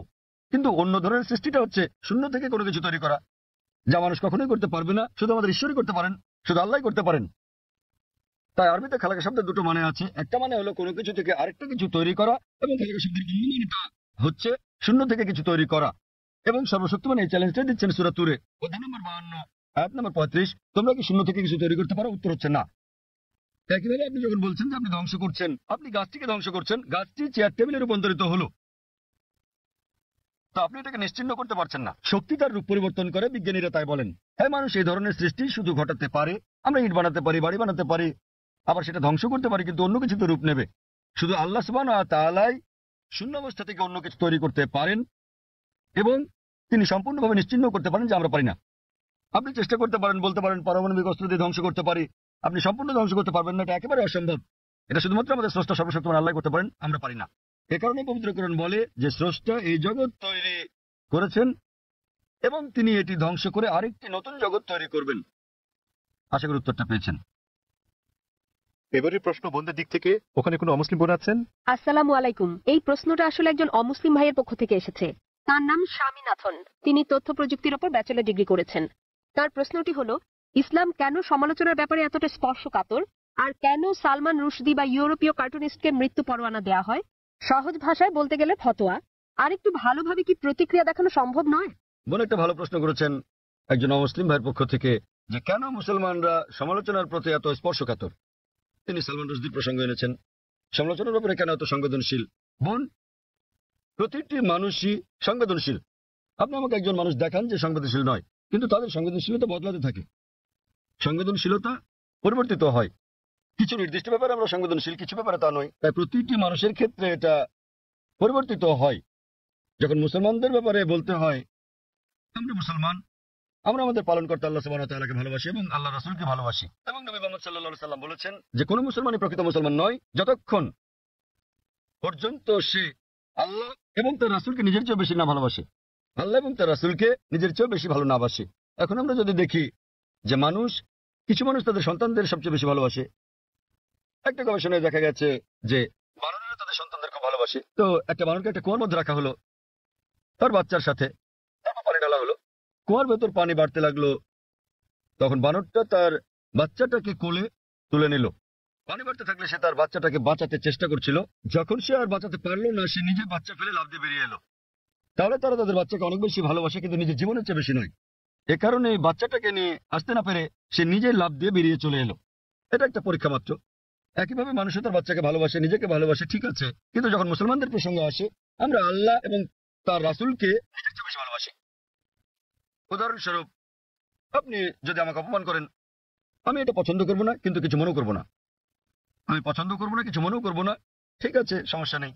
কিন্তু আপনি যদি আল্লাহ এবং তার রাসূলকে অবমাননা করেন, আমি বেশি কষ্ট পাবো। এটা সংবেদনশীলতা নয়, এটার নিশ্চয়তা আমার খুব কাছের। সুতরাং মুসলমানদের কাছে আল্লাহ এবং তার রাসূল খুবই ঘনিষ্ঠ, এমনকি আমাদের সন্তানদের চেয়েও ঘনিষ্ঠ, স্ত্রীর চেয়েও ঘনিষ্ঠ, স্বামীর চেয়েও ঘনিষ্ঠ, নিজের জীবনের চেয়েও ঘনিষ্ঠ। তো এ কারণে আমি বলবো যে আপনি একটু অন্যভাবে প্রশ্নটা করতে পারতেন যে কেন মুসলমানরা আল্লাহ এবং তার রাসূলকে এত বেশি ভালোবাসে। আপনি আমাকে একজন মানুষ দেখান, আপনি যদি তাকে অপমান করেন, ঠিক আছে, কিন্তু তার মাকে অপমান করলে সে রেগে যাবে। যদি কারো মাকে নিয়ে বাজে কথা বলেন, সে অবশ্যই রেগে যাবে। তো আমরা আমাদের আল্লাহ এবং রাসূলকে আমাদের মায়ের চেয়ে বেশি ভালোবাসি। এই ব্যাপারগুলোর উপর ভিত্তি করে মুসলমানেরা বোঝাতে চান যে যখন সালমান রুশদি ব্র্যাকেটে একজন তথাকথিত মুসলিম পরিবারের জন্ম, যখন তিনি বই লেখেন, মিথ্যে সমালোচনা করেন শুধু কিছু বুঝতে পারছেন কিছু টাকার জন্য, সে কারণে তখন মুসলমানরা তার তীব্র প্রতিবাদ করে। আপনি বলছেন প্রতিবাদ করার আর কোনো ভালো উপায় ছিল কিনা? আমিও মনে করি মুসলমানদের প্রতিবাদের সবগুলো উপায় সঠিক ছিল না। অনেক সময় জানমালের ক্ষতি হয়েছে, যা আমিও সমর্থন করি না, কিন্তু তারা সংবেদনশীল, যেহেতু এটার সাথে আমাদের পালনকর্তা আল্লাহ সুবহানাহু ওয়া তাআলা এবং তার দূত জড়িত। কিন্তু আমাদের খারাপ লাগা উচিত। কিন্তু তাদের কেউ কেউ অতি প্রতিক্রিয়াশীল, কেউ কেউ আবার প্রতিবাদ করেছেন সহিংস উপায়ে, যেটা করা উচিত নয়। কেউ কেউ শান্তিপূর্ণ করা ঠিক আছে, প্রতিবাদ করা উত্তম।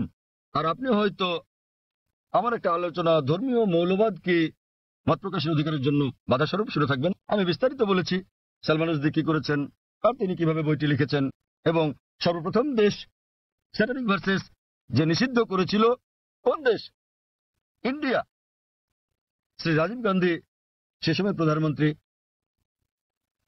তিনি তখন সেই বইটি স্যাটানিক ভার্সেস নিষিদ্ধ করেছিলেন ভারতে, যা বইটি নিষিদ্ধ করে প্রথম দেশ। এবং আমি এটাকে স্বাগত জানাই, কিন্তু নিজের অজ্ঞতাবশত তিনি জানতেন না যে সেই একই বই স্যাটানিক ভার্সেসে নবী মুহাম্মদ সাল্লাল্লাহু আলাইহি সাল্লাম এবং আল্লাহ তাআলা সম্পর্কে বাজে মন্তব্য করা ছাড়াও তিনি বাজে মন্তব্য করেছিলেন সীতা এবং শ্রীরাম সম্পর্কেও, শ্রীরামকে নিয়েও, যা মানুষজন বইটি পড়লে হয়তো নাও বুঝতে পারে।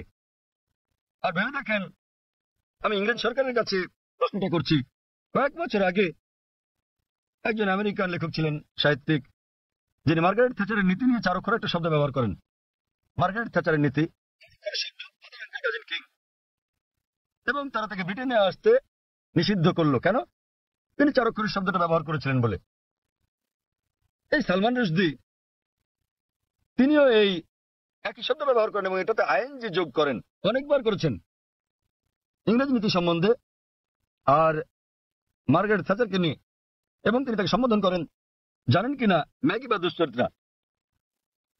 আচ্ছা বেশ, আপনি বলতে পারেন যে ইংরেজরা উদার মনা, তারা কিছু মনে করবে না। কিন্তু আপনি যদি দেখা করেন মার্গারেট থ্যাচার ছেলের সাথে আর তাকে বলেন যে সালমান রুশদি আপনাকে দুশ্চরিত্রার ছেলে বলেছে, তিনি কি করবেন? আঘাত করবেন। তো সংবেদনশীলতা কি এটার উপর ভিত্তি করে? সবাই আসলে সংবেদনশীল। আবার মনে করেন এই একই ইংরেজ সরকার যা কিনা একজন আমেরিকান লেখককে নিষিদ্ধ করেছিল 4 অক্ষরের শব্দের জন্য, সালমান রুশদিকে তারা মেনে নেয় কেন? কি কারণে?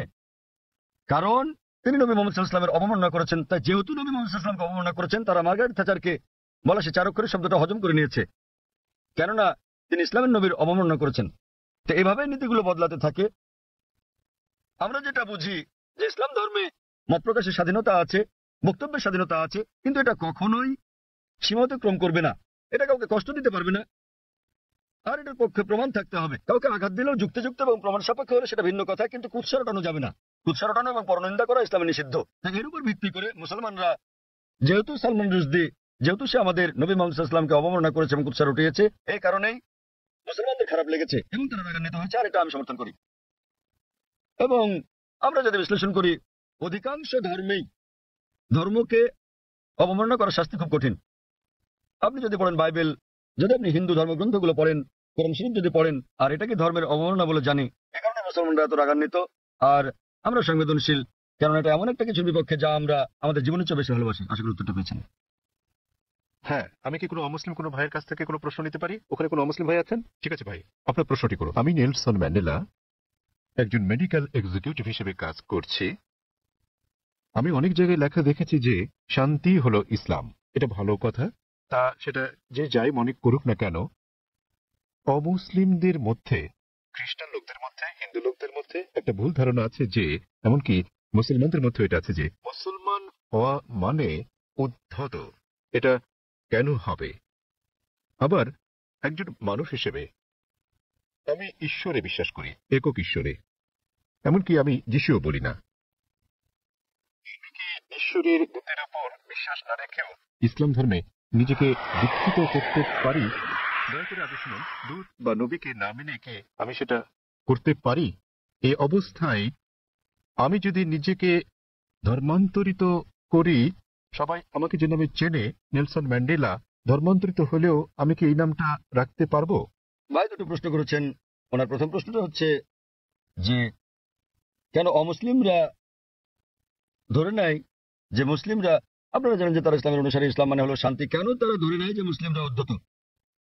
ভাই আমি আপনার সঙ্গে একমত যে অধিকাংশ মুসলিমই মনে করে যে মুসলিমরা উদ্ধত, সহিংস ইত্যাদি।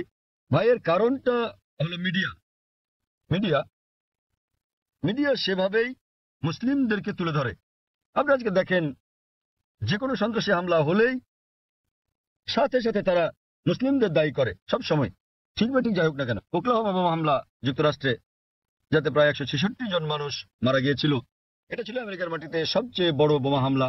দিনের পর দিন এটাকে বলা হলো মধ্যপ্রাচ্য ষড়যন্ত্র, এতে মুসলিমরা জড়িত।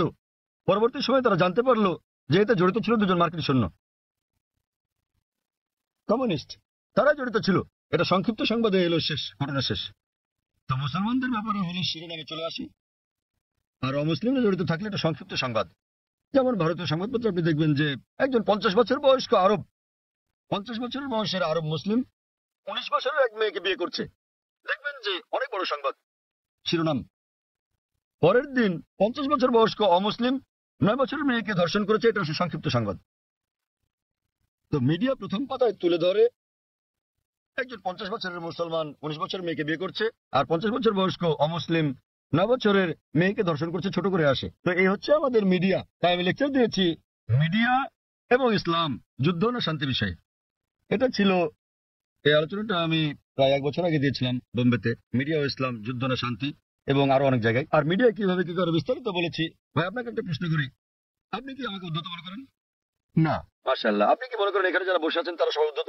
কেউ কেউ, সরি, কারো কারো মুখ দেখে মনে হয়। না না ভাই, আপনি দেখেন, আপনি অতীতে দেখুন, তাদের চেহারা দেখুন। ঈশ্বর কাউকে যে চেহারা দেন তার জন্য কি তাকে দোষী করা যায়?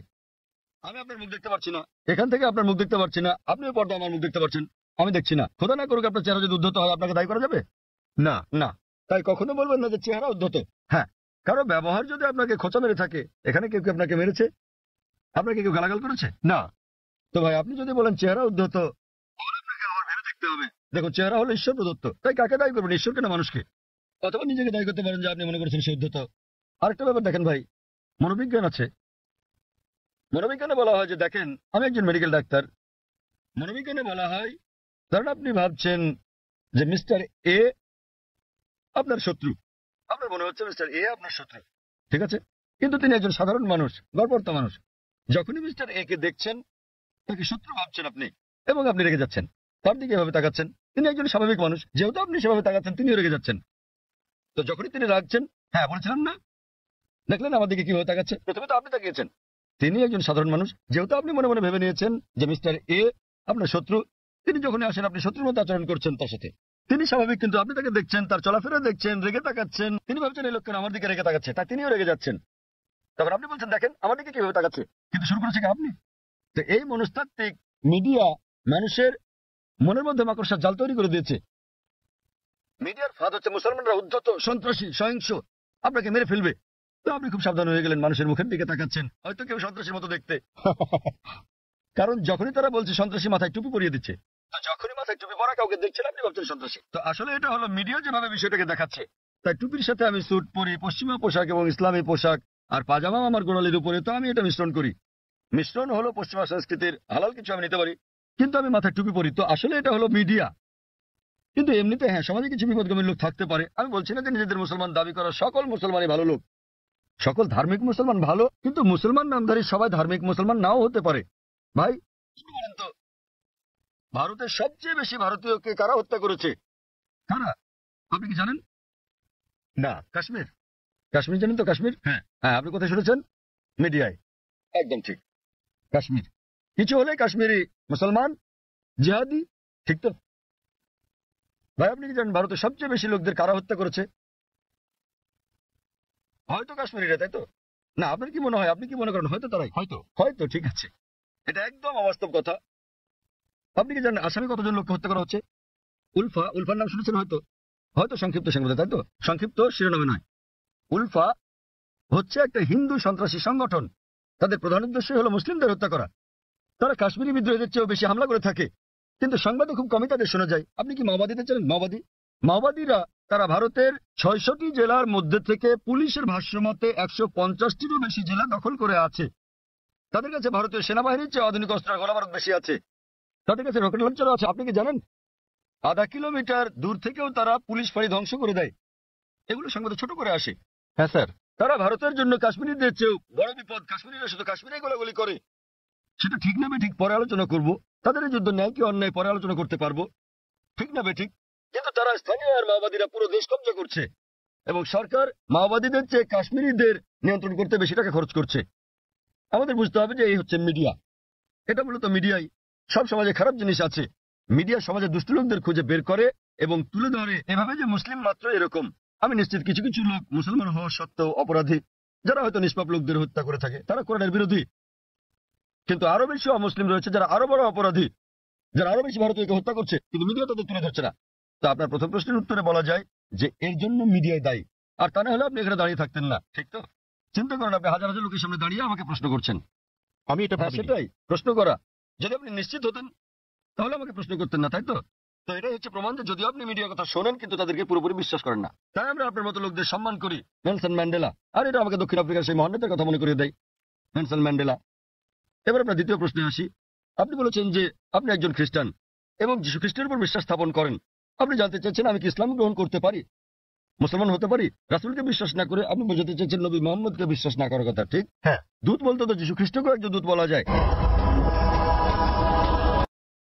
লাইসেন্স, পাসপোর্ট, সরকারি সম্পত্তি আপনার এই সব নামে করা আছে। নামটা পরিবর্তন করতে হবে কিনা? ভাই একটা ভালো প্রশ্ন করেছেন যে খ্রিস্টান পরিবারের জন্মের কারণে তিনি আগের নবীদের সম্বন্ধে জানেন, তিনি যীশু খ্রিস্টের সম্পর্কেও জানেন, ইসলাম ধর্ম সম্পর্কে পড়েছেন, তিনি ইসলামের দর্শনে একমত, ইসলাম গ্রহণও করতে চান, কিন্তু নবী মুহাম্মদ সাল্লাল্লাহু আলাইহি ওয়াসাল্লাম সম্পর্কে তেমন কিছু জানেন না, ঠিক আছে? হ্যাঁ। এই কারণে তিনি নবী মুহাম্মদ সাল্লাল্লাহু আলাইহি ওয়াসাল্লামের উপর বিশ্বাস না এনে ইসলাম গ্রহণ করতে পারবেন কিনা, এই তার প্রশ্ন। আর তাকে তো নাম পাল্টাতে হবে কিনা? প্রথম প্রশ্নের ব্যাপারে বলা যায় যে আপনি একজন মুসলিম হতে পারবেন না যতক্ষণ পর্যন্ত সকল নবীর উপর বিশ্বাস আনবেন না। আমাদের সেই সকল নবীগণের উপরও বিশ্বাস আনতে হবে যাদের নাম কোরআনে আছে। তিনি যদি আল্লাহর একজন দূত হয়ে থাকেন তাদের আমাদের ভালোবাসতে হবে, সম্মান করতে হবে। আর আপনার জানার জন্য বলছি, ইসলাম হলো একমাত্র খ্রিস্টান ধর্ম বিশ্বাস যা বিশ্বাসের একটি ধারা হিসেবে যীশু খ্রিস্টকে বিশ্বাসের কথা বলেছে। কোন মুসলিমই মুসলিম নয় সে যদি যীশু খ্রিস্টের উপর বিশ্বাস স্থাপন না করে। আমরা বিশ্বাস করি যে তিনি আল্লাহ সুবহানাহু ওয়া তাআলা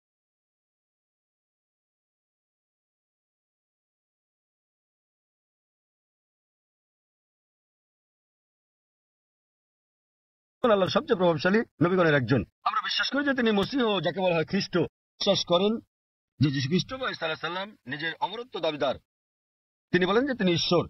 প্রকৃতপক্ষে আপনি যদি বাইবেল পড়েন দেখবেন কোথাও এমন একটাও নিঃশর্ত বক্তব্য নেই সমগ্র বাইবেলে যেখানে যীশু খ্রিস্ট সাল্লাল্লাহু আলাইহি সাল্লাম নিজে বলেছেন যে আমি ঈশ্বর অথবা তোমরা আমার উপাসনা করো। আমি আবারও বলছি, যদি পড়েন বাইবেল সেখানে একটিও নিঃশর্ত বক্তব্য নেই, একটিও দ্ব্যর্থহীন বাক্য পাবেন না সমগ্র বাইবেলে যেখানে যীশু খ্রিস্ট সাল্লাল্লাহু আলাইহি সাল্লাম নিজে বলেছেন যে আমি ঈশ্বর অথবা তোমরা আমার উপাসনা করো। এমনকি বাইবেলে দেখবেন যীশু খ্রিস্ট সাল্লাল্লাহু আলাইহি সাল্লাম নিজে বলেছেন, এর উল্লেখ আছে গসপেল অফ জন অধ্যায় নম্বর 14 অনুচ্ছেদ নম্বর 28। যীশু খ্রিস্ট নিজে বলেছেন আমার পিতা আমার চেয়ে মহান। গসপেল অফ জন অধ্যায় নম্বর 10 অনুচ্ছেদ নম্বর 29। আমার পিতা সবার চেয়ে মহান। গসপেল অফ ম্যাথিউ অধ্যায় নম্বর 12 অনুচ্ছেদ নম্বর 28।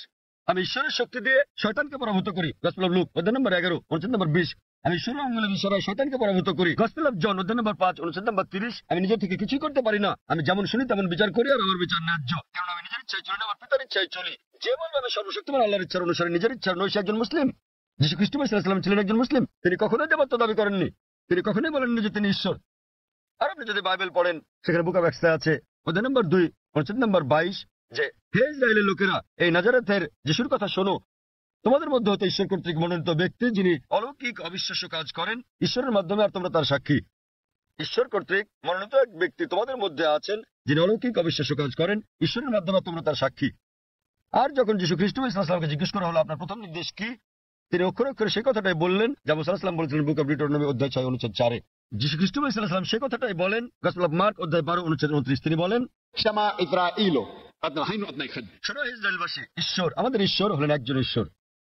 তো আপনি যদি মুসলমান হন, মুসলমান হতে গেলে আপনাকে সকল নবীর উপর বিশ্বাস আনতে হবে, সে আদম থেকে শুরু করে নূহ, ইব্রাহিম, ইসহাক, মুসা, যিশু এবং নবী মুহাম্মদ সাল্লাল্লাহু আলাইহি ওয়াসাল্লামের উপর। তো এখন নবী মুহাম্মদ সাল্লাল্লাহু আলাইহি ওয়াসাল্লামের ব্যাপারে আপনার প্রশ্নে আসি। আপনি হয়তো তার সম্পর্কে বিস্তারিত জানেন না, আপনি হয়তো তার জীবনী সম্বন্ধে জানেন না, কিন্তু আপনাকে তার উপর বিশ্বাস আনতে হবে। আর আপনি যদি খাঁটি খ্রিস্টানও হয়ে থাকেন, যীশু খ্রিস্ট সাল্লাল্লাহু আলাইহি সাল্লাম ভবিষ্যৎবাণী করেন নবী মুহাম্মদ সাল্লাল্লাহু আলাইহি ওয়াসাল্লামের ব্যাপারে। নবী মুহাম্মদ সাল্লাল্লাহু আলাইহি সাল্লামের ব্যাপারে ভবিষ্যৎবাণী করা হয়েছে ওল্ড টেস্টামেন্টে, এমনকি নিউ টেস্টামেন্টেও ভবিষ্যৎবাণী করা হয়েছে বুক অফ ডিউটেরোনমিতে অধ্যায় 18 অনুচ্ছেদ 18, বুক অফ ডিউটেরোনমি অধ্যায় 18 অনুচ্ছেদ 19, বুক অফ আইজায়া অধ্যায় 29 অনুচ্ছেদ 12, সং অফ সলোমন অধ্যায় 5 অনুচ্ছেদ 16। এমনকি নিউ টেস্টামেন্টেও তার কথা বলা হয়েছে। যীশু খ্রিস্ট সাল্লাল্লাহু আলাইহি সাল্লাম বলেছেন নবী মুহাম্মদ সাল্লাল্লাহু আলাইহি সাল্লামের আগমনের ব্যাপারে। গসপেল অফ জন অধ্যায় 14 অনুচ্ছেদ 16, গসপেল অফ জন অধ্যায় 15 অনুচ্ছেদ 26, গসপেল অফ জন অধ্যায় 16 অনুচ্ছেদ 7 এবং গসপেল অফ জন অধ্যায় 16 অনুচ্ছেদ 12 থেকে 14। আপনার বোঝার জন্য আমি শুধু শেষের অনুচ্ছেদটা বলবো। শেষে যেটা বললাম, যীশু খ্রিস্ট সাল্লাল্লাহু আলাইহি সাল্লাম বলেন গসপেল অফ জন অধ্যায় নম্বর 16 অনুচ্ছেদ 12 থেকে 14 যে তোমাদেরকে আমার অনেক কিছুই বলার আছে, কিন্তু তোমরা এখন তা গ্রহণ করতে পারবে না। যখন সত্যের আত্মা আসবেন তিনি তোমাদের সত্যের পথে পরিচালিত করবেন। তিনি নিজ থেকে কিছু বলবেন না, তিনি যা শুনবেন তাই বলবেন, তিনি আমাকে মহিমান্বিত করবেন। তো এখানে যীশু খ্রিস্ট সাল্লাল্লাহু আলাইহি সাল্লাম বলছেন নবী মুহাম্মদ সাল্লাল্লাহু আলাইহি সাল্লামের ব্যাপারে, তিনি বলছেন তোমাদেরকে আমার অনেক কিছুই বলার আছে। অর্থাৎ যীশু খ্রিস্ট মানুষদের অনেক কথা বলতে চেয়েছিলেন, কিন্তু তিনি বলেন তোমরা এখন তা বুঝতে পারবে না। যখন সত্যের প্রতিরূপ আসবেন তিনি তোমাদের সত্যের পথে চালিত করবেন। এখন অনেকে বলতে পারেন এই প্রতিরূপ হচ্ছে পবিত্র আত্মা। তারা বুঝতে অক্ষম যে প্রতিরূপ কোন পবিত্র আত্মার কথা বোঝায় না। কেন? কয়েকটা অনুচ্ছেদ আগেই গসপেল অফ জনের অধ্যায় নম্বর 16 অনুচ্ছেদ 7 যীশু খ্রিস্ট সাল্লাল্লাহু আলাইহি সাল্লাম বলছেন যে তোমাদের ভালোর জন্য আমাকে যেতে হচ্ছে, কেননা আমি না গেলে সত্যের প্রতিরূপ আসবেন না। আমি যদি যাই আমার প্রস্থানেই তার আগমন নিশ্চিত। সেই প্রতিরূপ এবং শান্তি আসবে যদি যীশু খ্রিস্ট সাল্লাল্লাহু আলাইহি সাল্লাম বিদায় নেন। যীশু খ্রিস্ট এই পৃথিবীতে আসার অনেক আগে থেকে এই প্রতিরূপ এখানে ছিলেন। তিনি এখানে ছিলেন যখন যীশু খ্রিস্ট জন্মগ্রহণ করেন, তিনি তখনও ছিলেন যখন তাকে দীক্ষা দেওয়া হয়। তো এই প্রতিরূপ এবং শান্তির দূত কোন পবিত্র আত্মাকে বোঝায় না, এটা সর্বশেষ এবং চূড়ান্ত নবী মুহাম্মদ সাল্লাল্লাহু আলাইহি সাল্লামের কথা বোঝায়। কারণ ভবিষ্যৎবাণী বলছে তিনি যাই শুনবেন তিনি বহন করবেন। আর আমরা জানি যে নবী মুহাম্মদ সাল্লাল্লাহু আলাইহি সাল্লাম সর্বশক্তিমান আল্লাহর কাছ থেকে দৈববাণী পেয়েছিলেন এবং তিনি তা প্রচার করেছিলেন। আর নবী মুহাম্মদ সাল্লাল্লাহু আলাইহি সাল্লাম পৃথিবীতে একমাত্র ধর্মদূত যিনি যীশু খ্রিস্টকে মহিমান্বিত করেছেন। আর কোন ধর্ম বিশ্বাস নেই যা যীশু খ্রিস্টকে বিশ্বাস করার ব্যাপারে কথা বলে অনুচ্ছেদ তৈরি করে। এই মহিমান্বিত কোরআন নবী মুহাম্মদ সাল্লাল্লাহু আলাইহি সাল্লামের বাণীর কারণে আর তিনি যে দৈববাণী ধারণ করেছেন সে কারণে 150 কোটিরও বেশি মানুষ আজ যীশু খ্রিস্টকে ঈশ্বরের দূত হিসেবে বিশ্বাস করে থাকে। যদি নবী মুহাম্মদ সাল্লাল্লাহু আলাইহি সাল্লাম সেটা না বলতেন যদি এই কিতাবে তার কথা প্রকাশিত না হতো তাহলে আমরা বিশ্বাস করতাম না যে যীশু খ্রিস্ট ঈশ্বরের দূত। যেহেতু নবী মুহাম্মদ সাল্লাল্লাহু আলাইহি ওয়াসাল্লাম বলেছেন, আমরা সকল মুসলমান সন্দেহাতীত ভাবে বিশ্বাস করি যে যীশু খ্রিস্ট সাল্লাল্লাহু আলাইহি ওয়াসাল্লাম আল্লাহর সবচেয়ে প্রভাবশালী নবীদের মধ্যে একজন। একইভাবে আপনি যদি খ্রিস্টান হন আর আপনার ধর্মগ্রন্থ পড়েন, নবী যীশু খ্রিস্ট সাল্লাল্লাহু আলাইহি ওয়াসাল্লাম ভবিষ্যৎবাণী করে গেছেন সর্বশেষ ও চূড়ান্ত নবী মুহাম্মদ সাল্লাল্লাহু আলাইহি ওয়াসাল্লামের আগমনের ব্যাপারে। এখন যেহেতু আমি তুলনামূলক ধর্ম নিয়ে পড়ি, আমি হয়তো যীশু খ্রিস্ট সম্পর্কে অনেক কিছু জানি, কিন্তু অধিকাংশ মুসলমানই আপনি যদি জিজ্ঞেস করেন যিশুকে ছিলেন, তিনি একজন নবী, কিন্তু আপনি বিস্তারিত জিজ্ঞেস করলে তারা নাও জানতে পারে, তারা বিশ্বাস করে যে তিনি নবী। আমি তুলনামূলক ধর্মতত্ত্ব বাইবেল এগুলো পড়ার পরে হয়তো অন্য মুসলমানদের চেয়ে অনেক বেশি জানি, কিন্তু সকল মুসলমানকে বিশ্বাস করতে হবে যে তিনি একজন নবী। একইভাবে একজন মুসলমান হওয়ার জন্য আপনাকে অন্তত এটা মেনে নিতে হবে যে নবী মুহাম্মদ সাল্লাল্লাহু আলাইহি সাল্লাম, নবী মুহাম্মদ আল্লাহর দূত। যদি না মানেন তাহলে হতে পারবেন না, কারণ তিনি সর্বশেষ ও চূড়ান্ত নবী। আপনি হয়তো তার সম্বন্ধে বিস্তারিত জানেন না, কিন্তু আপনাকে বিশ্বাস করতে হবে তিনি একজন নবী। এবার আপনার শেষ প্রশ্নে আসি যে যদি আপনি ইসলাম গ্রহণ করেন আপনাকে নাম পরিবর্তন করতে হবে কিনা। যদি আপনার নামের সাথে শিরক জড়িত থাকে, অর্থাৎ আল্লাহর সাথে অন্য কাউকে শরিক করা, তখনই আপনার নাম পরিবর্তন করাটা আবশ্যক হবে, আর না হলে আপনার নাম পরিবর্তন করাটা আবশ্যক নয়, এটা ঐচ্ছিক। আপনি চাইলে এটা করতে পারেন, না চাইলে দরকার নেই। তবু মুসলমান হতে গেলে নাম পরিবর্তন করাটা জরুরি নয়, আপনার বিশ্বাস পরিবর্তন করতে হবে। বিশ্বাস পরিবর্তন মানে বিশ্বাস করা যে ঈশ্বর একজনই, যাকে উপাসনা করা যায়, আর নবী মুহাম্মদ আল্লাহর দূত, এবং অন্যান্য সকল নবী আদম আলাইহিস সালাম থেকে শুরু করে নূহ, ইব্রাহিম, মুসা, যিশু এবং সকল নবীদের সাথে নবী মুহাম্মদ সাল্লাল্লাহু আলাইহি সাল্লামের উপরও বিশ্বাস আনা। কেউ যদি বলে যে আমি মুসলমান হতে চাই কিন্তু আমি যীশু খ্রিস্টকে ঈশ্বরের দূত বলে মানি না, একজন মুসলমানের বিশ্বাস করতে হবে। সে যদি না জেনে থাকে, যে মুহূর্তে আমি তাকে কোরআন দেখাবো কোরআন বলছে, সে বিশ্বাস করা শুরু করবে। সে বিশ্বাস করবে যে যীশু খ্রিস্ট আল্লাহর একজন দূত। একইভাবে একজন মুসলমানের জন্য সকল নবীদের উপর বিশ্বাস আনা উচিত। নবী মুহাম্মদ সাল্লাল্লাহু আলাইহি সাল্লাম ছাড়া আদম থেকে মুহাম্মদ সাল্লাল্লাহু আলাইহি সাল্লাম পর্যন্ত যারা যারা এসেছিলেন, কিন্তু নাম পরিবর্তন করাটা আবশ্যক নয়। আপনি বলছেন আপনার ড্রাইভিং লাইসেন্সে নেলসন ম্যান্ডেলা নাম আছে, আপনার পাসপোর্ট আপনাকে পাল্টাতে হবে না, ড্রাইভিং লাইসেন্স বদলাতে হবে না, লোকে আপনাকে নেলসন বলে ডাকতে পারে, কোনো সমস্যা নেই। কিন্তু তারপরেও আপনার মনে যে ঈশ্বরমাত্র একজনই, যাকে উপাসনা করা যায়, তিনি ছাড়া আর কাউকে নয়, এবং নবী মুহাম্মদ ঈশ্বরের একজন দূত। বাকি সকল নবী সহ আদম থেকে শুরু করে যিশু, মুহাম্মদ সাল্লাল্লাহু আলাইহি সাল্লাম।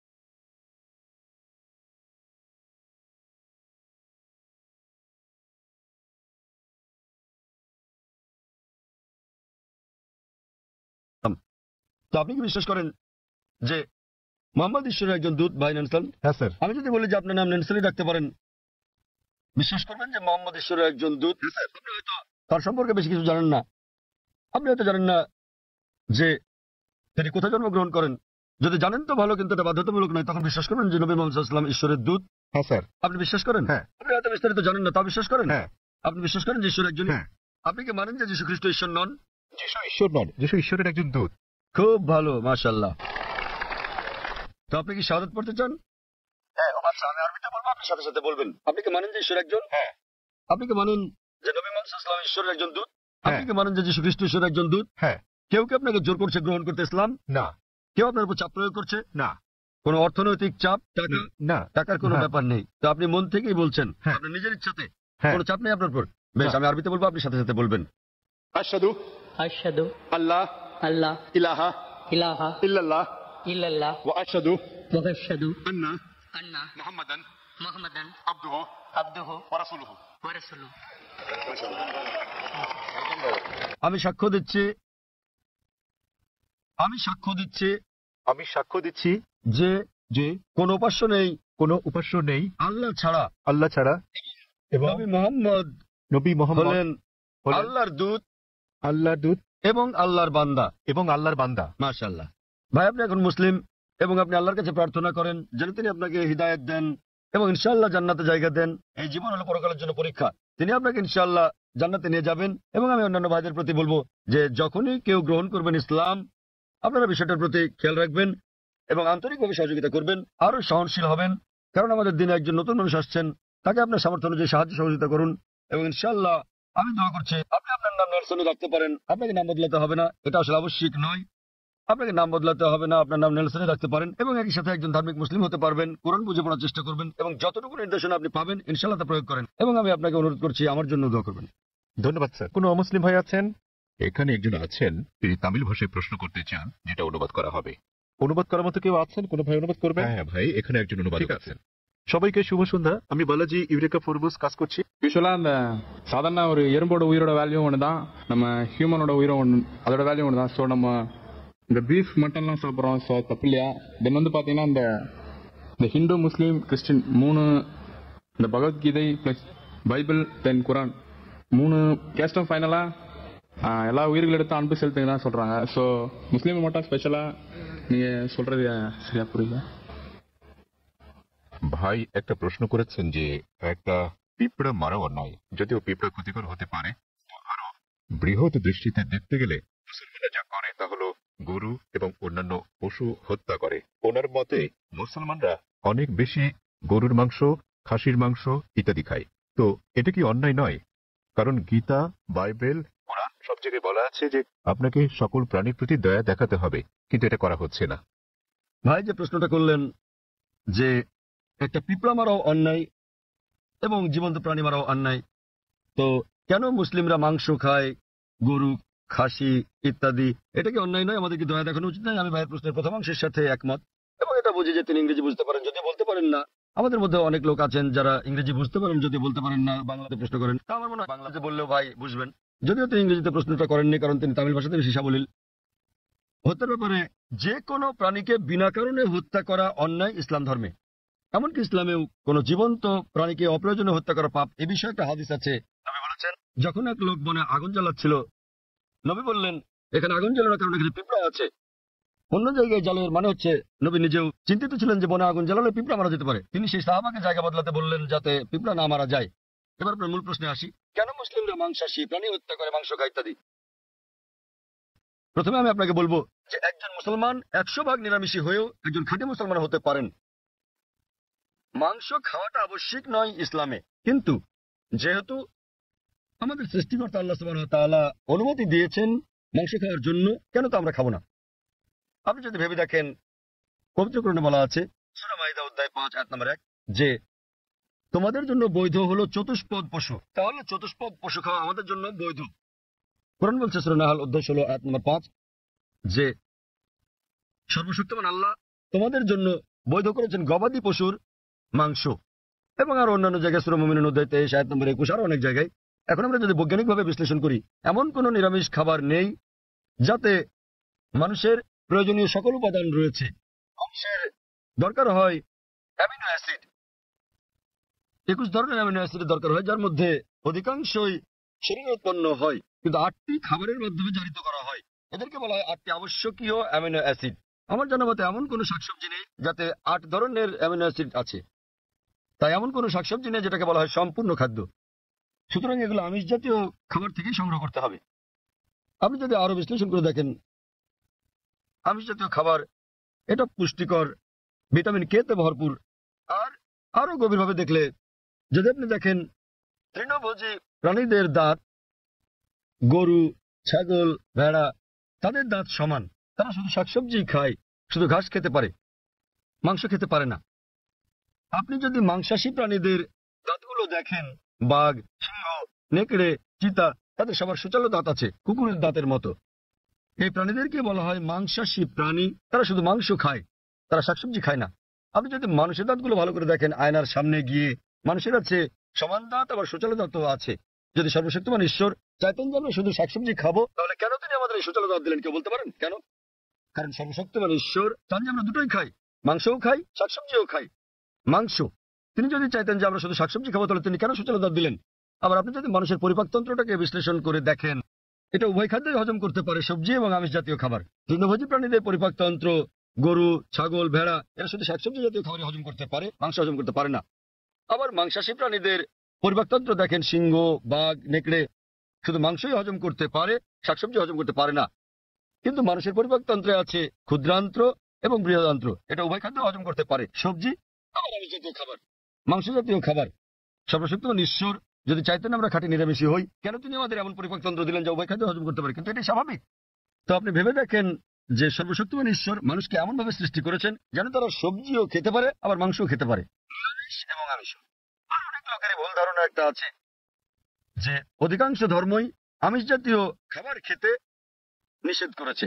আবার হিন্দুদের অনেকে একটা ভুল ধারণার শিকার। তারা মনে করেন যে হিন্দুত্ববাদ আমিষ জাতীয় খাদ্য খাওয়া নিষেধ করে থাকে। আসলে আপনি যদি হিন্দু ধর্মগ্রন্থগুলো পড়েন, যদি পড়েন মনুস্মৃতি অধ্যায় নম্বর 5 অনুচ্ছেদ 30, এটা আছে ঈশ্বর কিছু প্রাণীকে সৃষ্টি করেছেন খাওয়ার জন্য আর কিছু প্রাণীকে খাদ্য হওয়ার জন্য। তাই যারা খাবার হিসেবে তৈরি প্রাণী খেয়ে থাকেন তারা কোনো পাপ করছেন না। আবার মনুস্মৃতিতে উল্লেখ আছে অধ্যায় নম্বর 5 অনুচ্ছেদ 39, সর্বশক্তিমান ঈশ্বর প্রাণীদের সৃষ্টি করেছেন উৎসর্গ করার জন্য। তাই যদি প্রাণীদেরকে খেয়ে থাকেন কোনো পাপ করছেন না। মনুস্মৃতি অধ্যায় 5 অনুচ্ছেদ 41 আছে যে উৎসর্গের প্রাণীদেরকে হত্যা করা কোনো পাপ নয়। হিন্দু ধর্মের গ্রন্থগুলোতে এরকম অনেক উক্তি আছে যেখানে আমিষ জাতীয় খাবার খাওয়ার কথা বলা হয়েছে। আপনি যদি পড়েন মহাভারত অনুশাসন পর্ব অধ্যায় 88, যুধিষ্ঠির যিনি পাণ্ডব ভাইদের মধ্যে সবার বড়, তিনি ভীষ্মকে জিজ্ঞেস করলেন যে যজ্ঞতে অর্থাৎ পূজাতে আমরা কি উৎসর্গ করতে পারি যাতে আমাদের পূর্বপুরুষরা সন্তুষ্ট হবেন। ভীষ্ম উত্তর দিলেন যে যজ্ঞতে পূজাতে তুমি যদি লতাপাতা গাছপালা দাও তাহলে আমাদের পূর্বপুরুষরা 1 মাসের জন্য সন্তুষ্ট হবেন, যদি মাছ দাও তাহলে সন্তুষ্ট থাকবেন 2 মাসের জন্য, তুমি যদি তাদের মাংস দাও 3 মাস, যদি খরগোশ দাও তাহলে 4 মাস, যদি ছাগল দাও তো 5 মাস, যদি শূকর দাও 6 মাস, আর যদি হরিণ দাও তাহলে 6 মাস, যদি পাখি দাও 7 মাস। আর এভাবে তালিকাটা বড় হতে থাকে। এরপর বলা আছে যে একটা ষাঁড় যজ্ঞতে দিলে 11 মাস, একটা গরু জবাই করলে পূর্বপুরুষেরা পুরো 1 বছরের জন্য সন্তুষ্ট থাকবেন। আর তুমি যদি একটা গন্ডার উৎসর্গ করো আমাদের পূর্বপুরুষেরা সর্বদাই সন্তুষ্ট থাকবেন। মহাভারতে এই পুরো মেনুটাই দেওয়া আছে। তা যদি বেদ এবং অন্য হিন্দু ধর্মগ্রন্থগুলো পড়েন তাদের ঋষি এবং ধর্মযাজকেরা আমিষ খেয়েছেন এমনকি গরুর মাংস। কিন্তু অনেক হিন্দুকেই আপনি বলতে শুনবেন যে আমিষ খাওয়া নিষিদ্ধ কারণ তারা অহিংসা আন্দোলনের দ্বারা প্রভাবিত হয়েছেন। আপনারা জানেন জৈন এবং আরো যারা এই অহিংসাতে বিশ্বাস করেন তারা বলেন যে জীবিত প্রাণী হত্যা করা নিষিদ্ধ, তাই পশু হত্যা এটা পাপ। আমি এর সাথে একমত যে কোনো প্রাণীকে হত্যা করা বিনা প্রয়োজনে করলে পাপ। কিন্তু আপনি যদি বলেন যে জীবিত প্রাণী হত্যা করা মাত্রই পাপ, তাহলে আমি বলি যে এই যে গাছপালাগুলো আছে এদেরও জীবন আছে। আগে আমরা জানতাম না যে উদ্ভিদের জীবন আছে, তাই তারা বলতো যে গাছ কাটা ঠিক আছে। আজকে আমরা জানি যে এমনকি গাছেরও প্রাণ আছে। তখন তাদের যুক্তি পাল্টে বলে জাকির ভাই গাছের প্রাণ আছে ঠিকই, কিন্তু গাছ ব্যথা অনুভব করে না, তাই গাছকে হত্যা করা সবজি খাওয়া আমিষ বা মাংস খাওয়ার তুলনায় অনেক কম অন্যায়। এখন বিজ্ঞানের উন্নতিতে আমরা জানি যে এমনকি গাছেরাও ব্যথা অনুভব করে, কিন্তু তারা যখন কাঁদে আমরা গাছের কান্না শুনতে পারি না, কারণ আমরা প্রতি সেকেন্ডে মাত্র 20 থেকে 20,000 কম আছে। প্রাণীদের আছে 5টি ইন্দ্রিয়, আর সে কারণে প্রাণী হত্যা করা বেশি অন্যায়। তো তাদের কাছে আমার প্রশ্ন যে ধরেন একজন লোক, তার এক ভাই আছে যে হচ্ছে মুখ আর বধির, শুনতেও পারে না বলতেও পারে না।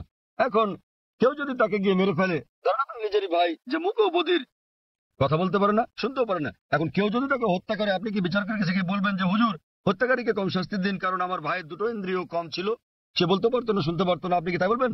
আপনি বলবেন যে হুজুর হত্যাকারীকে দ্বিগুণ শাস্তি দিন কারণ আমার ভাই ছিল একজন নিষ্পাপ মাসুম, সে বলতে পারতো না শুনতেও পারতো না। তো ইসলামে এরকম কোনো বিধান নেই যে কম ইন্দ্রিয় থাকলে কম শাস্তি পাবেন বা বেশি ইন্দ্রিয় থাকলে বেশি শাস্তি পাবেন। কোরআন বলছে যে তোমাদের যে সকল উত্তম জিনিস দেওয়া হয়েছে তোমরা তা ভক্ষণ করা পর্যন্ত সেটা বৈধ এবং হালাল অনুমতি আছে। তো ইসলামে পশু জবাইয়ের অনুমতি আছে শুধুমাত্র খাওয়ার উদ্দেশ্যে, বিনা কারণে শিকার করার জন্য, খেলার জন্য এটা নিষিদ্ধ। যেমন বনে আগুন জ্বালালে পিঁপড়া মারা যাবে, তাই নবী বলেছেন এটা করো না। তো যে কোনো জীবিত প্রাণী হত্যা করা নিষিদ্ধ যদি না এটা খাওয়ার মাধ্যমে জীবন ধারণের জন্য হয়ে থাকে, আর যদি এটা সেই সব অনুমোদিত প্রাণীদের মধ্যে হয়ে থাকে যেগুলোকে আল্লাহ বৈধ করেছেন। যেভাবে মনুস্মৃতিতে বলা আছে ঈশ্বর কিছু প্রাণীকে করেছেন খাদ্য আর কিছুকে খাদক। যদি আপনি খাওয়ার জন্য প্রাণী হত্যা করেন তাহলে কোনো পাপ করছেন না। আর না হলে এমনিতে আপনি যদি বুঝতে পারেন যদি অমুসলিমরা আমিষ জাতীয় খাবার নাও খায় আমার তাতে কোনো রকম সমস্যা নেই, কারণ যদি ভারতের প্রত্যেক অমুসলিমই আমিষ খাওয়া শুরু করেন তাহলে গরু ছাগলের মাংসের দাম বেড়ে যাবে। তাই অমুসলিমরা আমিষ না খেলে আমার কিছু যায় আসে না। কিন্তু কেউ যদি অভিযোগ করেন যে প্রাণী হত্যা অন্যায়, সেজন্য আমি উত্তরটা দিচ্ছি। আর না হলে ইসলামে আপনি একজন নিরামিষভোজী হয়ে উত্তম মুসলমান হতে পারেন, কিন্তু যেহেতু আল্লাহ অনুমতি দিয়েছেন আমিষ খাওয়াতে কোনো রকম সমস্যা নেই যদি এটা অনুমোদিত প্রাণীর মধ্যে হয়ে থাকে। আশা করি উত্তরটা পেয়েছেন। আমরা এটা শেষ প্রশ্ন হিসেবে নেব জাকির ভাই। অমুসলিম বোন, হ্যাঁ আপনি আপনার প্রশ্নটি করুন। அல்லாஹ்வால எல்லாம் ஒரு நொடியில செய்ய முடியும், கடவுளால எல்லாம் படைக்க முடியும் அப்படின்னும் போது மக்களை படைக்கிறதுக்கு மட்டும் ஏன் 6 நாள் ஆனது? உலகத்தை படைக்கவும் மக்களை படைக்கிறதுக்கும் 6 நாள் ஆனது சொல்றாங்க, அதனால அது என்னன்னு தெரிஞ்சுக்கணும்। আসসালামু আলাইকুম ভাই, তার প্রশ্নটি হলো যদি সর্বশক্তিমান আল্লাহ যে কোনো কিছুই তৈরি করতে পারেন কেন তার সমস্ত পৃথিবী তৈরি করতে 6 দিন লাগলো? বোন প্রশ্ন করলেন যে আল্লাহ যদি যে কোনো কিছু সৃষ্টি করতে পারেন তাহলে কেন 6 দিন সময় নিলেন। বোন আল্লাহ যদি চাইতেন একদিনে সৃষ্টি করতে পারতেন, তখন আপনি বলতেন যে কেন একদিনে তৈরি করেছেন, 6 দিনে কেন নয়? কারণ আল্লাহ 6 দিনে এটা বানাতে চেয়েছেন। কোরআন বলে যে আল্লাহ যা ইচ্ছা করেন তাই সৃষ্টি করতে পারেন। অনেক আয়াতে আছে, আল্লাহ বলেন কোরআনে সূরা আলে ইমরান অধ্যায় 3 আয়াত নম্বর 59, ইন্না মাসালা ঈসা ইনদাল্লাহি কামিসাল আদম খালাকা মিন তুরাব সুম্মা কালা লাহু কুন ফায়াকুন। আল্লাহ আদম আলাইহিস সালামকে সৃষ্টি করেছেন যেমন তিনি যীশু খ্রিস্টকে সৃষ্টি করেছেন ধুলো থেকে, তিনি বলেন হও আর তা হয়ে যায়। তো আল্লাহ যখন কিছু সৃষ্টি করতে চান তিনি বলেন হও আর হয়ে যায়, তিনি ইচ্ছে করলেই এটা হয়ে যায়। আল্লাহ যদি ইচ্ছে করেন আপনি 9 মাস পরে জন্মাবেন, তাহলে আপনি 9 মাস পরে জন্ম নেবেন। আল্লাহ যদি চান 1 সেকেন্ডে, তাহলে মাত্র 1 সেকেন্ডেই। তো আল্লাহ চাইলেন যে তিনি কোনো কিছু 6 দিনে সৃষ্টি করবেন, তাই তিনি করলেন। এমন না যে আল্লাহ একদিনে করতে পারতেন না, একদিন কেন 1 সেকেন্ডেও তিনি করতে পারতেন।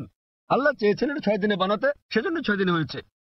তো আল্লাহ যাই চান তিনি শুধু বলেন কুন ফায়াকুন, হও আর এটা হয়ে যায়। এই সৃষ্টি জগতে তিনি বলেন হও আর হয়ে গেল। তবে আল্লাহ এটা 6 দিনে বানাতে চেয়েছিলেন, সেজন্য 6 দিনে হয়েছে। এমন না তিনি এর চেয়ে কম বা বেশি সময় বানাতে পারতেন না, এটাই তিনি চেয়েছিলেন। আর আল্লাহ যাই ইচ্ছা করেন তাই হয়ে যায় সহজে। আশা করি উত্তরটা পেয়েছেন। এক ভাইয়ের কাছ থেকে একটা অনুরোধ এসেছে যে যারা ইসলাম গ্রহণ করেছেন, আমরা অনুষ্ঠানটা শেষ করার আগে এক ভাই নেলসন ম্যান্ডেলা তিনি গ্রহণ করেছেন ইসলাম। আমি তার হাতে কোরআনের একটি অনুবাদ তুলে দিতে চাই। আমি স্বেচ্ছাসেবক বন্ধুদের অনুরোধ করবো তার হাতে একটি কোরআনের অনুবাদ তুলে দিতে, যে মহিলা ইসলাম গ্রহণ করেছেন। নেলসন ম্যান্ডেলাকে অনুরোধ করবো, তিনি কে আছেন? নেলসন ম্যান্ডেলা কি এখানে আছেন? হ্যাঁ, অনুরোধ করছি মঞ্চে আসার জন্য যাতে আমি আপনাকে কোরআনের অনুবাদ দিতে পারি।